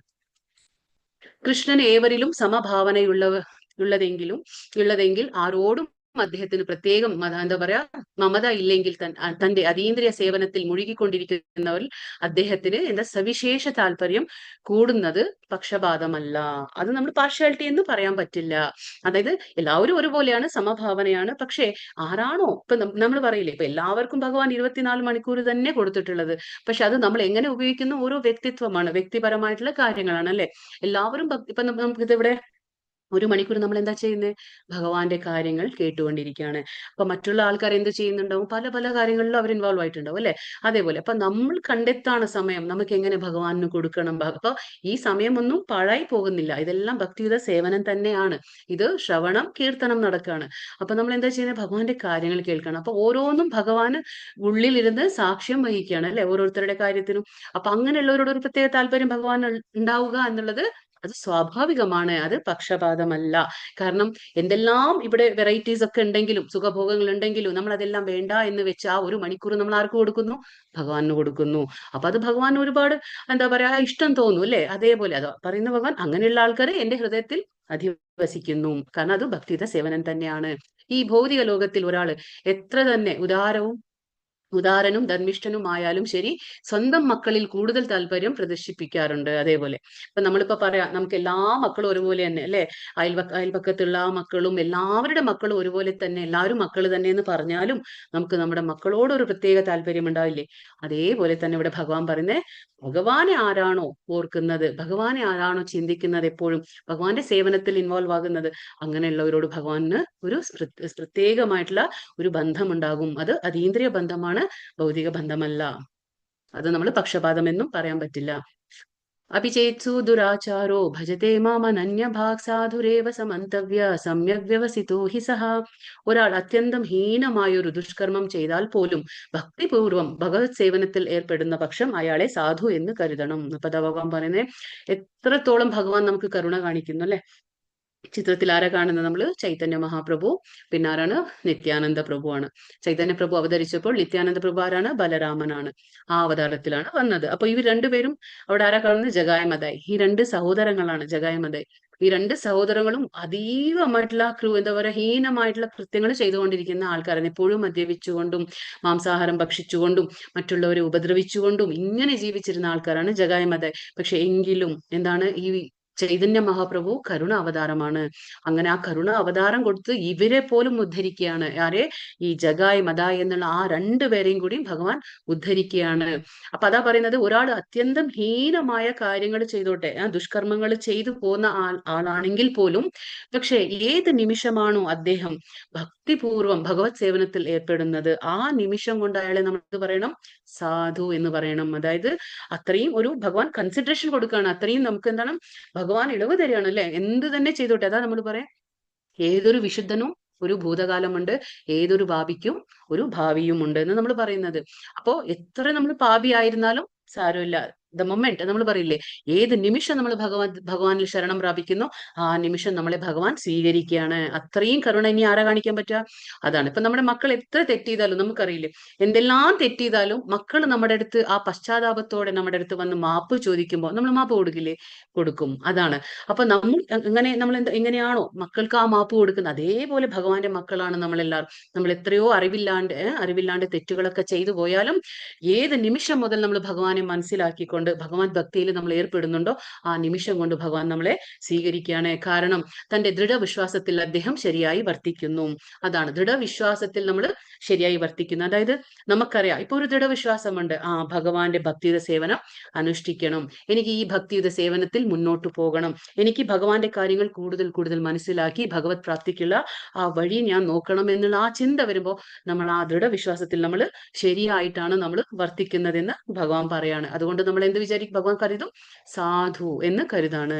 എത്ര പാപം ചെയ്തോ അതെല്ലാം ഭഗവാൻ പൊറുക്കാണ് നമ്മുടെ. ഭക്തിപൂർവം സദാ ഭഗവത് സേവനത്തിൽ ഏർപ്പെട്ടിരിക്കുന്ന ഒരാൾ ചില ഹീന കൃത്യങ്ങൾ ചെയ്തു പോയാലും അവയെ ചന്ദ്രനിൽ കാണാവുന്ന കളങ്കം പോലെ മാത്രമേ കരുതേണ്ടതുള്ളൂ. അതായത് നമുക്ക് ചന്ദ്രനെ കാണുമ്പോൾ ചന്ദ്രനിൽ ചന്ദ്രകലകൾ ഉണ്ടാവും അല്ലെ, ആ കലകൾ ഉണ്ടായതുകൊണ്ട് മാത്രം ചന്ദ്രന്റെ പ്രകാശത്തിന് യാതൊരു ഒരു തടസ്സമാകുന്നില്ല. അതേപോലെ തന്നെ ഒരു ഭക്തൻ, അതേപോലെ ഒരു ഭക്തന്റെ കാര്യം പറയാണ് ഇവിടെ. അവ ചന്ദ്രപ്രകാശത്തിന്റെ പ്രസരണത്തിന് ഒരു തടസ്സമാകാറില്ലല്ലോ. അതേപോലെ അങ്ങനെ തന്നെ ഒരു സാധു ജനോചിതമായ മാർഗത്തിൽ നിന്ന് തെല്ലൊന്ന്, അതായത് കുറച്ചൊന്ന് നമ്മളിപ്പോ തെറ്റിപ്പോയാൽ, തെറ്റിപ്പോയെന്ന് വെച്ച് ഭക്തൻ നിന്ദാർഹനല്ല. അതായത് ഇപ്പൊ ഒരു ഭക്തൻ ഭക്തിയുടെ സേവനം അനുഷ്ഠിച്ചുകൊണ്ടിരിക്കുന്നു, ഏതോ കാരണവശാൽ അയാൾ ഇപ്പൊ ഒരു തെറ്റ് സംഭവിച്ചാലും, അദ്ദേഹത്തിന് അറിവില്ലാണ്ട് ഏതെങ്കിലും ഒരു തെറ്റ് സംഭവിച്ചാലും അദ്ദേഹത്തെ നമുക്ക് നിന്ദിക്കാൻ കഴിയില്ല, നിന്ദാർഹമല്ല അദ്ദേഹം. കാരണം എന്താണ്? അയാള് ദൃഢവിശ്വാസത്തോടെ ശരിയായ രീതിയിൽ തന്നെയാണ് പ്രവർത്തിക്കുന്നത്. ചന്ദ്രനിലെ കലയുണ്ടായിട്ട് ഇപ്പൊ ചന്ദ്രന്റെ വെളിച്ചത്തിന് യാതൊരു കുറവുമില്ല. അതേപോലെ ഒരു ഭക്തൻ ഭക്തിയുടെ സേവനം അനുഷ്ഠിക്കുമ്പോൾ ചിലപ്പോൾ വീണു എന്ന് വരാം, എങ്കിലും ഭഗവാൻ സ്വീകരിക്കുന്നു അദ്ദേഹത്തിനെ. കാരണം അദ്ദേഹം ശരിയായ രീതിയിൽ, ശരിയായ ദിശയിൽ തന്നെ അദ്ദേഹം സഞ്ചരിക്കുകയാണ്. ക്ഷിപ്രം ഭവതി ധർമാത്മാ ശശ്വച്ചാന്തിം നിഗച്ഛതി കൗന്തേയ പ്രതിജാനീഹി നമേ ഭക്ത പ്രണശ്യതി. അപ്പൊ അവരുടെ കാര്യം തന്നെ പറയുന്നു. ഇപ്പോ അവൻ വേഗത്തിൽ, ഏതൊരു വ്യക്തി ഹീനകൃത്യങ്ങളൊക്കെ ചെയ്തുകൊണ്ട് ഉടനടി അറിവ് ഉണ്ടാകുമ്പോൾ ഭഗവാനെ ശരണം പ്രാപിക്കുന്നു, അങ്ങനെയുള്ള വ്യക്തി എന്താണ് ഭഗവാൻ പറയുന്നത്? അവൻ വേഗത്തിൽ ധാർമ്മികനായി തീർന്ന് ശാശ്വതമായ ശാന്തി നേടുന്നു. നമ്മൾ പറയുന്നില്ലേ, ശാശ്വതമായ ശാന്തി നമുക്ക് ഒരിക്കലും ഭൗതിക പ്രപഞ്ചത്തിൽ നമുക്ക് ലഭിക്കില്ല. കിട്ടും. എങ്ങനെയാണ് കിട്ടുക? ഭഗവാന്റെ ഭക്തിയുടെ സേവനം അനുഷ്ഠിക്കുമ്പോൾ, ഹരേ കൃഷ്ണ മന്ത്രം ഉച്ചരിക്കുമ്പോൾ, അങ്ങനെ മെല്ലെ മെല്ലെ പതിയെ നമുക്ക് ആ ശാശ്വതമായ ആ ശാന്തി എന്താന്ന് നമ്മൾ അനുഭവിച്ചറിയും. എന്റെ ഭക്തൻ ഒരിക്കലും നാശം സംഭവിക്കുന്നില്ല എന്ന് കുന്തിപുത്ര ഉറപ്പിച്ചു പ്രഖ്യാപിക്കൂ. അപ്പൊ നമുക്ക് ഇവിടെയൊക്കെ തോന്നാല്ലേ, എല്ലാ കാര്യങ്ങളും ഭഗവാൻ തന്നെ പറയുന്നു. പക്ഷെ ഇവിടെ ഈ ശ്ലോകത്തിൽ എന്താ ഭഗവാൻ പറഞ്ഞത്? കുന്തിപുത്ര പ്രതിജാനീഹി കൗന്തേയ, അതായത് കുന്തിപുത്ര നീ പ്രഖ്യാപിക്കൂ. എന്തുകൊണ്ട് അങ്ങനെ ഭഗവാൻ പറയുന്നു? ഭഗവാൻ തന്നെ പറഞ്ഞാ പോരെ അല്ലെ, ഞാൻ അവനെ നോക്കിക്കോളാം, അവനെ എന്റെ ഭക്തന് നാശമില്ല എന്ന് ഞാൻ തന്നെ പറഞ്ഞാ പോരെ അല്ലെ, ഭഗവാൻ തന്നെ പറഞ്ഞാ പോരെ. പക്ഷെ ഭഗവാൻ എന്തുകൊണ്ട് അർജുനനെ കൊണ്ട് പറയിപ്പിക്കുന്നു?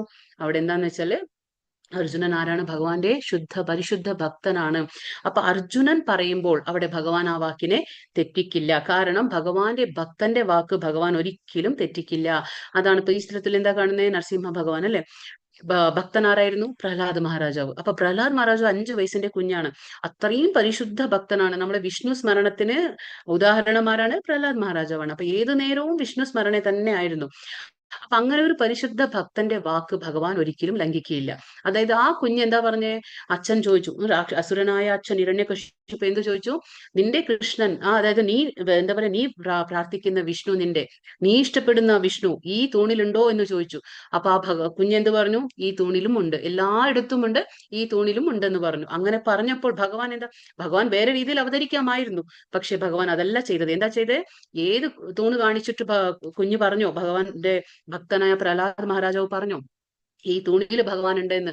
അതേ തൂണ് പിളർന്നിട്ടാണ് നരസിംഹ അവതാരം ഉണ്ടായത്. എന്തുകൊണ്ടാണ്, ഭക്തന്റെ വാക്കിനെ ഭഗവാൻ ശരിവെക്കും. അതായത് നിജഭൃത്യ ഭാഷിതം എന്ന് പറഞ്ഞാൽ, ഭൃത്യ എന്ന് പറഞ്ഞ ഭക്തൻ. അപ്പൊ ആ ഭക്തന്റെ വാക്കിനെ നിജമാക്കി കൊടുക്കും, അതിനെ ശരിവെക്കും ഭഗവാൻ. അങ്ങനെയാണ്. ഇപ്പൊ ഭീഷ്മദേവൻ എന്താണ്, കുരുക്ഷേത്ര യുദ്ധം തുടങ്ങുമ്പോ ദുര്യോധനന്റെ അടുത്തും ചെന്നും കൃഷ്ണ അർജുനന്റെ അടുത്തും എന്ത് പറഞ്ഞു, ഞാൻ യുദ്ധത്തില് പങ്കെടുക്കില്ല, അതായത് ഞാൻ ആയുധങ്ങൾ സ്വീകരിക്കില്ല, പക്ഷേ എന്റെ നാരായണി സേന ഉണ്ട്. അപ്പൊ എന്താണ്, ദുര്യോധനൻ പറഞ്ഞു, കൃഷ്ണൻ യുദ്ധം ചെയ്യുന്നില്ല, അല്ലെങ്കിൽ കൃഷ്ണൻ ആയുധം എടുക്കുന്നില്ലെങ്കിൽ പിന്നെ എന്തിനാ എനിക്ക് കൃഷ്ണൻ, അല്ലെ? അപ്പൊ എനിക്ക് കൃഷ്ണന്റെ നാരായണി സേന മതി എന്നും പറഞ്ഞ് ദുര്യോധനൻ കൃഷ്ണന്റെ നാരായണി സേന സ്വീകരിച്ചു. പക്ഷെ അർജുനൻ എന്ത് പറഞ്ഞു, എനിക്ക് കൃഷ്ണൻ ആയുധം എടുത്തില്ലെങ്കിലും ഒന്നുമില്ലെങ്കിലും എനിക്ക് കൃഷ്ണൻ മതി എന്ന് പറഞ്ഞു. അതാണല്ലേ, നമ്മൾ എപ്പോഴും ഭഗവാനെ ആശ്രയിക്കണം. ഭഗവാന്റേത് നമുക്ക് ആവശ്യമില്ല, ഭഗവാന്റേത് എന്താണോ അത് നമുക്ക് വേണ്ട, പക്ഷെ നമുക്ക് ഭഗവാനെ വേണം. അങ്ങനെയാണ് അർജുനൻ സ്വീകരിച്ചത് ഭഗവാനെ.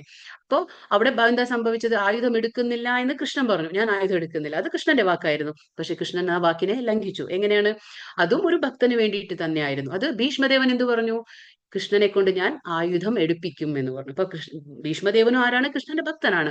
അപ്പൊ ആയുധം എടുപ്പിക്കും എന്ന് പറഞ്ഞത് കൊണ്ട് കൃഷ്ണൻ ആ രഥത്തിന്റെ ചക്രം എടുത്ത് ഭീഷ്മദേവനെ ആക്രമിക്കാൻ പോയി, അല്ലെ? അതെന്തുകൊണ്ടാണ്, അത് ആ ഭക്തന്റെ വാക്ക് ശരിവെക്കാൻ വേണ്ടിയിട്ടായിരുന്നു. അപ്പൊ അതാ ഭഗവാൻ പറയുന്നത്, കുന്തി പുത്ര നീ പോയി പ്രഖ്യാപിക്കൂ, എന്റെ ഭക്തന് ഒരിക്കലും നാശം സംഭവിക്കുന്നില്ല. അതാണ് ഈ ശ്ലോകത്തിന്റെ അർത്ഥം. ഉത്കൃഷ്ട നിലയിൽ നിന്ന് പതനം സംഭവിച്ചു പോയാൽ വീണ്ടും വിശുദ്ധി നേടുന്നതിന് ചില പ്രായശ്ചിത്ത ക്രിയകൾ വേദങ്ങളിൽ വിധിച്ചിട്ടുണ്ട്. അത്തരം അനുഷ്ഠാനങ്ങൾ ഇക്കാര്യത്തിൽ ആവശ്യമില്ല. അതാണ് പറയുന്നത്. ഇപ്പൊ വേദങ്ങളിലൊക്കെ എന്താണ്, നമ്മളിപ്പോ നമ്മുടെ ചെയ്തു പോയിരുന്ന ആ കർമ്മങ്ങളിൽ എന്തെങ്കിലും നമുക്ക് പതനം സംഭവിച്ചാൽ, അല്ലെങ്കിൽ ഉത്കൃഷ്ട നിലയിൽ നിന്ന് നമ്മൾ വീണ് കഴിഞ്ഞാല് നമുക്ക് എന്താണ്, ആ ഒരു പ്രായശ്ചിത്ത പദ്ധതി ഉണ്ടാവും. അതാണ് എന്ത് ചെയ്യണം, എന്ത് ചെയ്യാൻ പാടില്ല എന്നുള്ള ആ പ്രായശ്ചിത്ത പദ്ധതി ഉണ്ടാവും. അതൊക്കെ നമ്മൾ അനുഷ്ഠിക്കണം, അതായത് വേദപ്രകാരം. പക്ഷെ ഇവിടെ ഭഗവാൻ പറയുന്നത് എന്താണ്, അതിന്റെ ആവശ്യമൊന്നുമില്ല. ആർക്കാണ്, ഭക്തന്മാർക്ക് അതിന്റെ യാതൊരു ആവശ്യവുമില്ല. അവർക്ക് പ്രായശ്ചിത്തം ചെയ്യേണ്ട ആവശ്യമില്ല. നമ്മൾ ഭക്തൻ വീണ് കഴിഞ്ഞാലും അവിടെ നമുക്ക് ഭഗവാന്റെ അന്തരംഗ ശക്തിയുടെ സംരക്ഷണം ഉണ്ടായിരിക്കും. വീണ്ടും വീണ്ടും നമ്മൾ എഴുന്നേൽക്കുക, അത് മാത്രമേ വേണ്ടൂ. വീണിട്ട് അവിടെ ഇരിക്കരുത്. പക്ഷെ ഭക്തിയിൽ വീണാലും നമ്മൾ എന്താണ്, വീണ്ടും വീണ്ടും എഴുന്നേൽക്കണം. വീണ്ടും വീണ്ടും ആ ദൃഢനിശ്ചയത്തോടെ ഭക്തി മുന്നോട്ട് കൊണ്ടുപോകണം. അത്രമാത്രം മതി. അത്തരം അനുഷ്ഠാനങ്ങളൊന്നും ഇവിടെ ആവശ്യമില്ല. ഭക്തൻ അതിന്റെ ആവശ്യമൊന്നുമില്ല. നിരന്തരമായ ഭഗവത് സ്മരണ കൊണ്ട് ഭക്തന്റെ ഹൃദയത്തിൽ ശുദ്ധീകരണ പ്രക്രിയ നടന്നു പോയിക്കൊണ്ടേയിരിക്കും. എന്താണ്, നിരന്തരം നടക്കുന്ന ശുദ്ധീകരണ പ്രക്രിയ എന്ന് പറഞ്ഞാൽ എന്താണ്, ഹരേ കൃഷ്ണ മന്ത്രം. നമ്മൾ നിരന്തരം ഹരേ കൃഷ്ണ മന്ത്രം ജപിക്കുമ്പോൾ എന്താണ് ചാകുന്നത്, നമ്മുടെ ഉള്ളിലെ ആത്മാവ്, നമ്മുടെ ഉള്ളിലെ ആ മനസ്സ്, നമ്മുടെ ബുദ്ധി എല്ലാം ശുദ്ധീകരണ പ്രക്രിയത്തിലൂടെ ഇങ്ങനെ പോവുകയാണ്. അതായത് ഭഗവാൻ ഉള്ളിൽ ഇരുന്നു കൊണ്ട് ആ നിർമാർജനം ചെയ്യാണ്. ഭഗവാൻ നമ്മൾ പറഞ്ഞില്ലേ, ചെയ്തോ ദർപ്പണ മാർജനം. ഭഗവാൻ ഉള്ളിൽ ഇരുന്നു കൊണ്ട് നമ്മുടെ ആ അശുദ്ധികളെല്ലാം, നമ്മുടെ ഭൗതിക മാലിന്യങ്ങളെല്ലാം ഭഗവാൻ നീക്കി തരാണ്. അപ്പൊ അതുകൊണ്ട് അവന്, ഒരു ഭക്തന് വേറെ ഒരു ശുദ്ധീകരണ പ്രക്രിയയോ അല്ലെങ്കിൽ പ്രായശ്ചിത്തമോ ഒന്നും ചെയ്യേണ്ട ആവശ്യമില്ല. പക്ഷെ ഭഗവത് സ്മരണ നിരന്തരം നടന്നുകൊണ്ട് പോയാൽ മതി. ഹരേ കൃഷ്ണ മന്ത്രം ജപിച്ചുകൊണ്ടിരുന്നാൽ മാത്രം മതി. അതാണ് ഇവിടെ പറയുന്നത്. മാം ഹി പാർത്ഥാവ്യപാശ്രിത്യ ഏപി സ്യുപ്പാപയോനയഃ സ്ത്രീയോ വൈശ്യസ്തദാ ശൂദ്ര സ്തേപിയാന്തി പരാം ഗതിം. പാർത്ഥ, എന്നെ ആശ്രയിക്കുന്നവൻ അധമകുലത്തിൽ പിറന്നവനോ സ്ത്രീകളോ കച്ചവടക്കാരോ ശൂദ്രരോ ആരായാലും ശരി പരമപദം പ്രാപിക്കും. അവിടെ ഭഗവാൻ ഒരു നമുക്ക് ഇതിങ്ങനെ പറയുന്നില്ല. ഭഗവാൻ അവിടെ ഒരു യാഡ് സ്റ്റിക്ക് എന്ന് നമ്മൾ പറയില്ലേ, അങ്ങനെ ഒന്നും ഭഗവാൻ പറയുന്നില്ല. ഇവിടെ ഇന്നാള് വരണം എന്റെ ഭക്തിയിലേക്ക്, ഇന്നാള് വരാൻ പാടില്ല. ഭഗവാന്റെ കാര്യങ്ങൾ, ഭക്തിയുടെ സേവനം, അല്ലെങ്കിൽ ഭഗവാന്റെ ഭഗവത്ഗീത എന്നൊക്കെ ഇതൊക്കെ എന്താണ്, ഭഗവാൻ സൂര്യനെ പോലെ എല്ലാവർക്കും ഉള്ളതാണത്. അത് സൂര്യൻ ഉദിക്കുമ്പോൾ പ്രകാശം എല്ലായിടത്തും സ്പ്രെഡ് ആകുന്നത് പോലെ ഇവിടെ എന്താണ്, ഭഗവാന്റെ കാര്യങ്ങളും അങ്ങനെയാണ്. അപ്പൊ അത് ഇന്ന ആൾക്കേ ഉള്ളൂ, ഇന്ന ആൾക്കില്ല, അതങ്ങനെയല്ല, അത് എല്ലാവർക്കും ഉള്ളത്. അതാണ് ഭഗവാൻ പറഞ്ഞത്, അധമകുലത്തിൽ ജനിച്ചവനായിക്കോട്ടെ സ്ത്രീകളായിക്കോട്ടെ. ഇനിയിപ്പോ സ്ത്രീകൾ വിചാരിക്കേണ്ട, അയ്യോ ഞാൻ എങ്ങനെയാ ഭക്തി ചെയ്യുന്നത്, ഞാനൊരു സ്ത്രീ ആയി പോയില്ല, അങ്ങനെയൊന്നും ചിന്തിക്കാനില്ല. ഇവിടെ ഒരു സ്ത്രീ ആയാലും ശരി, കച്ചവടക്കാരനായാലും ശൂദ്രനായാലും ആരായാലും ശരി, ഭഗവാന്റെ ഭക്തിയുടെ സേവനത്തിന് ഒരു തടസ്സമില്ല. അതാണ് ഇവിടെ പറയുന്നത്. പരമപദം പ്രാപിക്കും. അവിടെ ഭഗവാൻ ഒരു എന്താ സ്ത്രീ ആയാലും ശരി, കച്ചവടക്കാരനായാലും ശൂദ്രനായാലും ആരായാലും ശരി, ഭഗവാന്റെ ഭക്തിയുടെ സേവനത്തിന് ഒരു തടസ്സമില്ല. അതാണ് ഇവിടെ പറയുന്നത്. പരമപദം പ്രാപിക്കും. അവിടെ ഭഗവാൻ ഒരു പ്രാപിക്കും. അപ്പൊ പരമപദം പ്രാപിക്കാൻ ആർക്കും തന്നെ ഒരു തടസ്സമാകുന്നില്ല. എല്ലാവർക്കും തന്നെ ചെയ്യാവുന്ന ഒരു കാര്യമാണിത്. എന്താ പറയാ, മനുഷ്യർക്കിടയിലെ അധമോത്തമം ഭേദം ഇല്ലാതാക്കാൻ മാത്രം എന്താ പറയാ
അപ്പൊ ഇവിടെ എന്താ പറയുന്നത്, മനുഷ്യർക്കിടയിൽ. അപ്പൊ മനുഷ്യർക്കിടയിൽ അധമ ഉത്തമൻ, അതായത് താണവനാണ് ഉത്തമനാണെന്നുള്ള ആ ഒരു ഭേദമൊന്നുമില്ല, ആ ഒരു പാർഷ്യാലിറ്റി ഒന്നുമില്ല.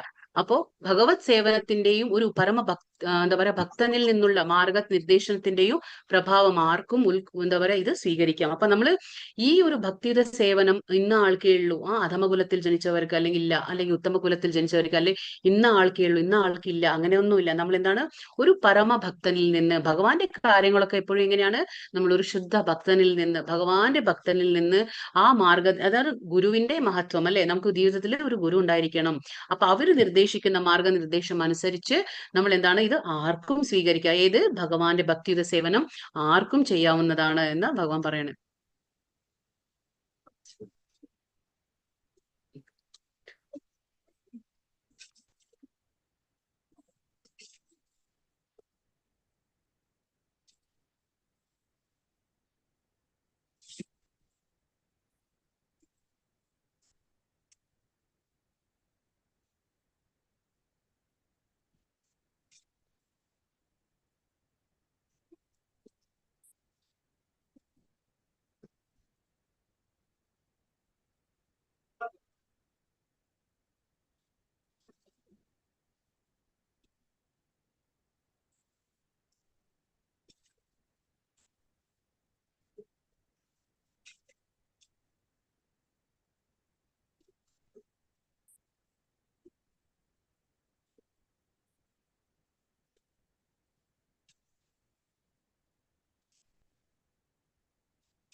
ലാസ്റ്റ് ശ്ലോകം, മന്മനാഭവ മദ്ഭക്തോ മധ്യാജീ മാം നമസ്കുരു മാമേ വൈശ്യസി യുക്തൈവം ആത്മാനം മത്പരായണഃ.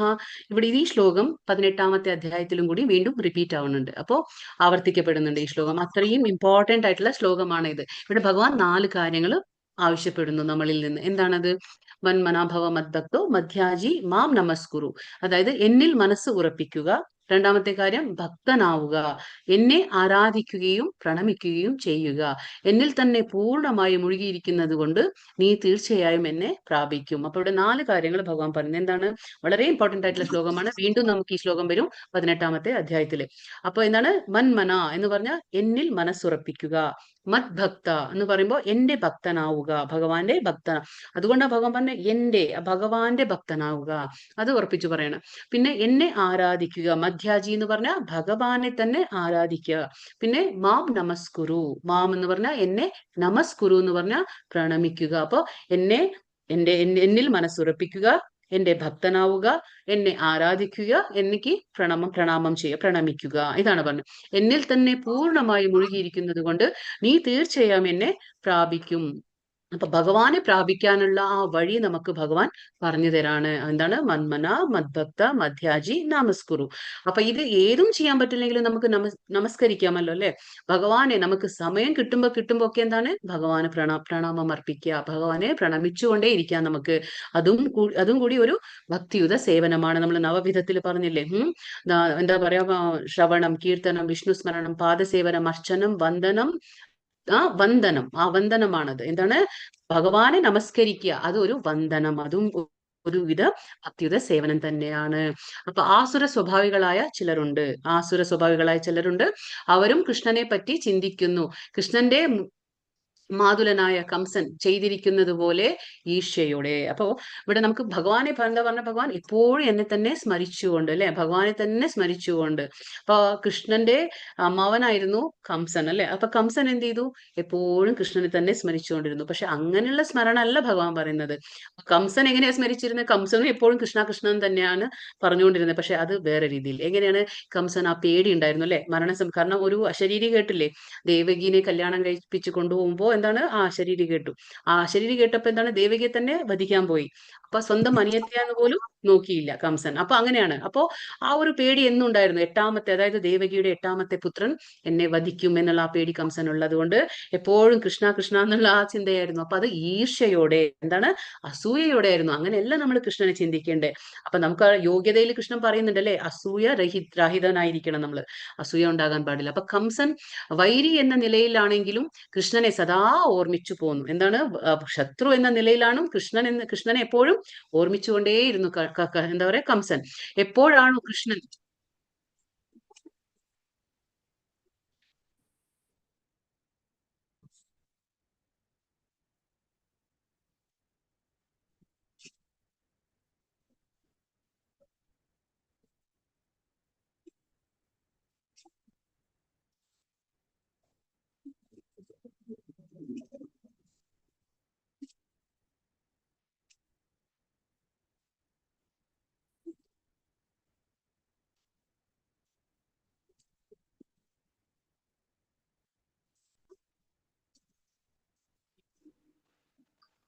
ഇന്ന് നിറയെ നെറ്റ് പ്രോബ്ലം വന്നു.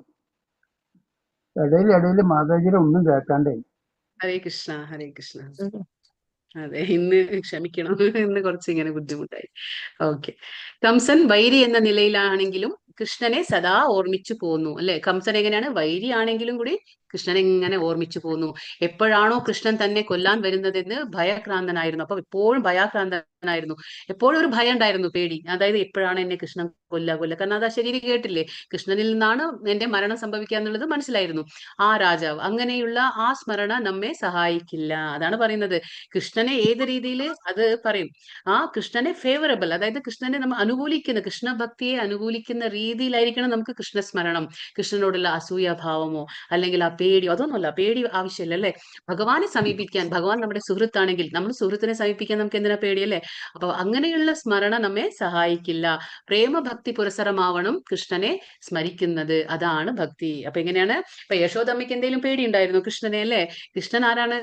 എന്താ പറയാ, പരമ ദിവ്യോത്തമ പുരുഷനാണ്. പക്ഷെ എങ്കിലും യശോദമ്മ എന്തായിരുന്നു? കയ്യിലൊരു വടിയും പിടിച്ചിട്ട് കൃഷ്ണന്റെ പുറകെ ഓടിയിരുന്നു, അല്ലെ. അതാണ് ആ സ്നേഹം, അല്ലെ, ആ പ്രേമ പുരസരമായ ആ ഭക്തി. അങ്ങനെ ആയിരിക്കണം നമ്മൾ എപ്പോഴും ഭഗവാനെ ഓർക്കേണ്ടത്. അല്ലാതെ നമ്മൾ ഭഗവാനെ ഒരു വൈരിയായിട്ട് കണ്ടുകൊണ്ടോ അല്ലെങ്കിൽ ഒരു ശത്രുവായി അസൂയയോടുകൂടി നമ്മൾ ഭഗവാനെ ഓർക്കാൻ പാടില്ല. അതാണ് ഇവിടെ പറയുന്നത്. അപ്പൊ അതാണ് ഭഗവാൻ ഉദ്ദേശിക്കുന്നത്, സ്നേഹപൂർവ്വം എന്നെ ഓർക്കണം. അങ്ങനെ ഓർക്കുമ്പോൾ എന്താണ്, നമുക്ക് ഭക്തിയിൽ മുന്നോട്ട് പോകാൻ പറ്റും. അതാണ് ഈ അധ്യായത്തിന്റെ ഏറ്റവും രഹസ്യമായ ഈ രാജവിദ്യ രാജഗുഹ്യ എന്നുള്ള ആ ഒരു അധ്യായത്തിന്റെ ആ ഒരു എന്താ പറയുക, കൺക്ലൂഷൻ എന്ന് നമ്മൾ പറയില്ലേ, അതാണ്. ഹരേ കൃഷ്ണ കൃഷ്ണ കൃഷ്ണ ഹരേ ഹരേ, ഹരേ രാമ രാമ രാമ ഹരേ ഹരേ. വാഞ്ചകൽപതരുഭ്യശ്ച കൃപാ സിന്ധുഭ്യൈവ ച പതിതാനാം പാവനേഭ്യോ വൈഷ്ണവേഭ്യോ നമോ നമഃ. അനന്ത കോടി വൈഷ്ണവവൃന്ദ കി ജയ്. ശ്രീല പ്രഭുപാദ കി ജയ്. ശ്രീല ഗുരുദേവ് കി ജയ്. ഹരേ കൃഷ്ണ. ചോദ്യങ്ങൾ നോക്കാം നമുക്ക്. ഇന്നലെ 3 ചോദ്യമേ ആയിട്ടുള്ളൂ, അല്ലെ. ഹരേ കൃഷ്ണ. ത്രൈവിദ്യ എന്ന വാക്ക് എന്തിനെ കുറിക്കുന്നു? എന്താണ് ത്രൈവിദ്യ എന്ന് പറയുമ്പോൾ? 3 വേദങ്ങളുടെ, സാമവേദം, യജുർവേദം, ഋഗ്വേദം. ത്രൈവിദ്യ എന്ന് പറഞ്ഞാൽ. അടുത്തത് ത്രിവേദി ആരാണ്? ത്രിവേദി ആരാണ്? ഈ 3 വേദങ്ങളെയും കുറിച്ച് പഠിച്ച ബ്രാഹ്മണനെയാണ് ത്രിവേദി എന്ന് പറയുന്നത്. 3 വേദങ്ങളുടെ ആ അറിവുള്ള ആള്, ആ ബ്രാഹ്മണനെ നമ്മൾ ത്രിവേദി എന്ന് വിളിക്കും. അടുത്തത് അവിധി പൂർവകം എന്ന് പറഞ്ഞിരിക്കുന്നതിന്റെ പ്രാധാന്യം എന്ത്? നിയന്ത്രണം ഭരണാധികാരികളുടെ പ്രതിനിധികൾ മാത്രമായി ഇവർക്ക് കൈക്കൂലി വാങ്ങുന്നത് നിയമാനുസൃതമല്ല, അല്ലതാനും. ഇതിനെയാണ് അവിധി പൂർവകം എന്ന് പറഞ്ഞിരിക്കുന്നത്. അതെ. അപ്പൊ ഈ ദേവന്മാരെല്ലാം ആരാണ്? ഭഗവാന്റെ കീഴിൽ അവര് ജോലി ചെയ്യുന്ന ഉദ്യോഗസ്ഥരാണ്. അത് നമുക്ക് അറിഞ്ഞിരിക്കണം. അപ്പൊ അവർക്ക് കൈക്കൂലി കൊടുക്കുന്നത് പോലെയാണ് നമ്മളിപ്പോ ദേവന്മാരെ ആരാധിക്കുമ്പോൾ എന്നാണ്. അത് നിയമാനുസൃതമായിട്ടുള്ള കാര്യമല്ല എന്നാണ് ഭഗവാൻ. അതുകൊണ്ട് അതെന്താണ്? അവിധി പൂർവകം, ശരിയായ രീതിയിലല്ല എന്നാണ് ഭഗവാൻ പറയുന്നത്. അടുത്തത്, നമ്മുടെ ജീവിതത്തെ ഏത് രീതിയിലായിരിക്കണം ചിട്ടപ്പെടുത്തേണ്ടത്? നമ്മൾ ഏത് സന്ദർഭത്തിലും കൃഷ്ണനെ മറന്നു പോകാത്ത വിധത്തിലായിരിക്കണം ജീവിതത്തെ ചിട്ടപ്പെടുത്തേണ്ടത്. അതാണ്. അങ്ങനെയാണ് നമ്മുടെ ആ ജീവിതം അങ്ങനെ നമുക്കും അറിയണം എങ്ങനെയാണ് കാലത്ത് തൊട്ട് വൈകിട്ട് നമ്മൾ എല്ലാ ജോലികളും ചെയ്യുമ്പോൾ നമ്മൾ എങ്ങനെ ഭഗവത് സ്മരണയിൽ ഏർപ്പെടാം എന്നുള്ളത് നമുക്ക് ബോധ്യമാണ്. അതായത് ഭഗവാൻ പറയുന്നില്ല അല്ലെ എല്ലാ ജോലികളും മാറ്റിവെച്ച് ഭഗവാനെ സ്മരിക്കാനല്ല ഭഗവാൻ പറയുന്നത്. പക്ഷെ നമ്മുടെ ജോലികൾ നമ്മൾ ചെയ്തിട്ട് അതെങ്ങനെയാണ്? തസ്മാത് സർവേഷു കാലേഷു മാം അനുസ്മര യുദ്ധ്യച. ഭഗവാൻ അർജുനനോട് പറയണ്ടായി അല്ലെ? അർജുനൻ ചോദിച്ചില്ലേ എങ്ങനെ ഞാൻ യുദ്ധം ചെയ്യില്ല എന്ന് പറയുമ്പോൾ ഭഗവാൻ പറയുന്നത്, നീ യുദ്ധം ചെയ്യാതിരിക്കുന്നതുകൊണ്ട് ഒന്നും ആയില്ല, പക്ഷെ നീ യുദ്ധം ചെയ്യണം. എങ്ങനെ ചെയ്യണം? നിന്റെ കർത്തവ്യം എന്ന നിലയിൽ യുദ്ധം ചെയ്തുകൊണ്ട്, പക്ഷെ എന്നെ ഓർത്തുകൊണ്ട്, അതായത് ഭഗവാനെ ഓർത്തുകൊണ്ട് യുദ്ധം ചെയ്യണം. തസ്മാത് സർവേഷു കാലേഷു, എല്ലായ്പ്പോഴും ഭഗവാനെ ഓർത്തുകൊണ്ട് നമ്മുടെ കർമ്മങ്ങൾ നമ്മൾ ചെയ്യുമ്പോഴാണ് അത് ഭഗവത് സ്മരണയിൽ ചെയ്യുന്ന കർമ്മമായി തീരും. അതുകൊണ്ട് അങ്ങനെ പറയും. അടുത്തത്, യുക്തവൈരാഗ്യം എന്താണ്? നമ്മൾ ചെയ്യുന്ന കർമ്മഫലം അത്രയും കൃഷ്ണ ഭഗവാന് അർപ്പിക്കുന്നതിനെയാണ് യുക്തവൈരാഗ്യം എന്ന് പറയുന്നത്. അതെ, നമ്മൾ ചെയ്യുന്ന കർമ്മങ്ങളുടെ അത്രയുടെയും ഫലങ്ങളെ കർമ്മഫലങ്ങളെ നമ്മൾ കൃഷ്ണാവബോധത്തിൽ കൃഷ്ണന് വേണ്ടിയിട്ട് അർപ്പിക്കുമ്പോഴെന്താണ്? അത് യുക്തമായിട്ടുള്ള വൈരാഗ്യമാണ്. അവിടെ അത് നമുക്ക് ഗുണമോ ദോഷമോ അതിന്റെ ഒന്നും നമ്മളെ ബാധിക്കുന്നില്ല അവിടെ. അടുത്തത്, കംസൻ ഭഗവാനെ സദാ സ്മരിച്ചത് എങ്ങനെയാണ്? ഈശയോടെ, ദേഷ്യത്തോടെ, ഈർഷ്യയോടെ, വൈരി എന്ന നിലയിൽ അല്ലെ? കൃഷ്ണനെ ഒരു ശത്രു എന്ന് കരുതിക്കൊണ്ട് ഒരു അസൂയ മനോഭാവത്തോടെ ഈർഷ്യയോടെയാണ് സ്മരിച്ചുകൊണ്ടിരുന്നത്.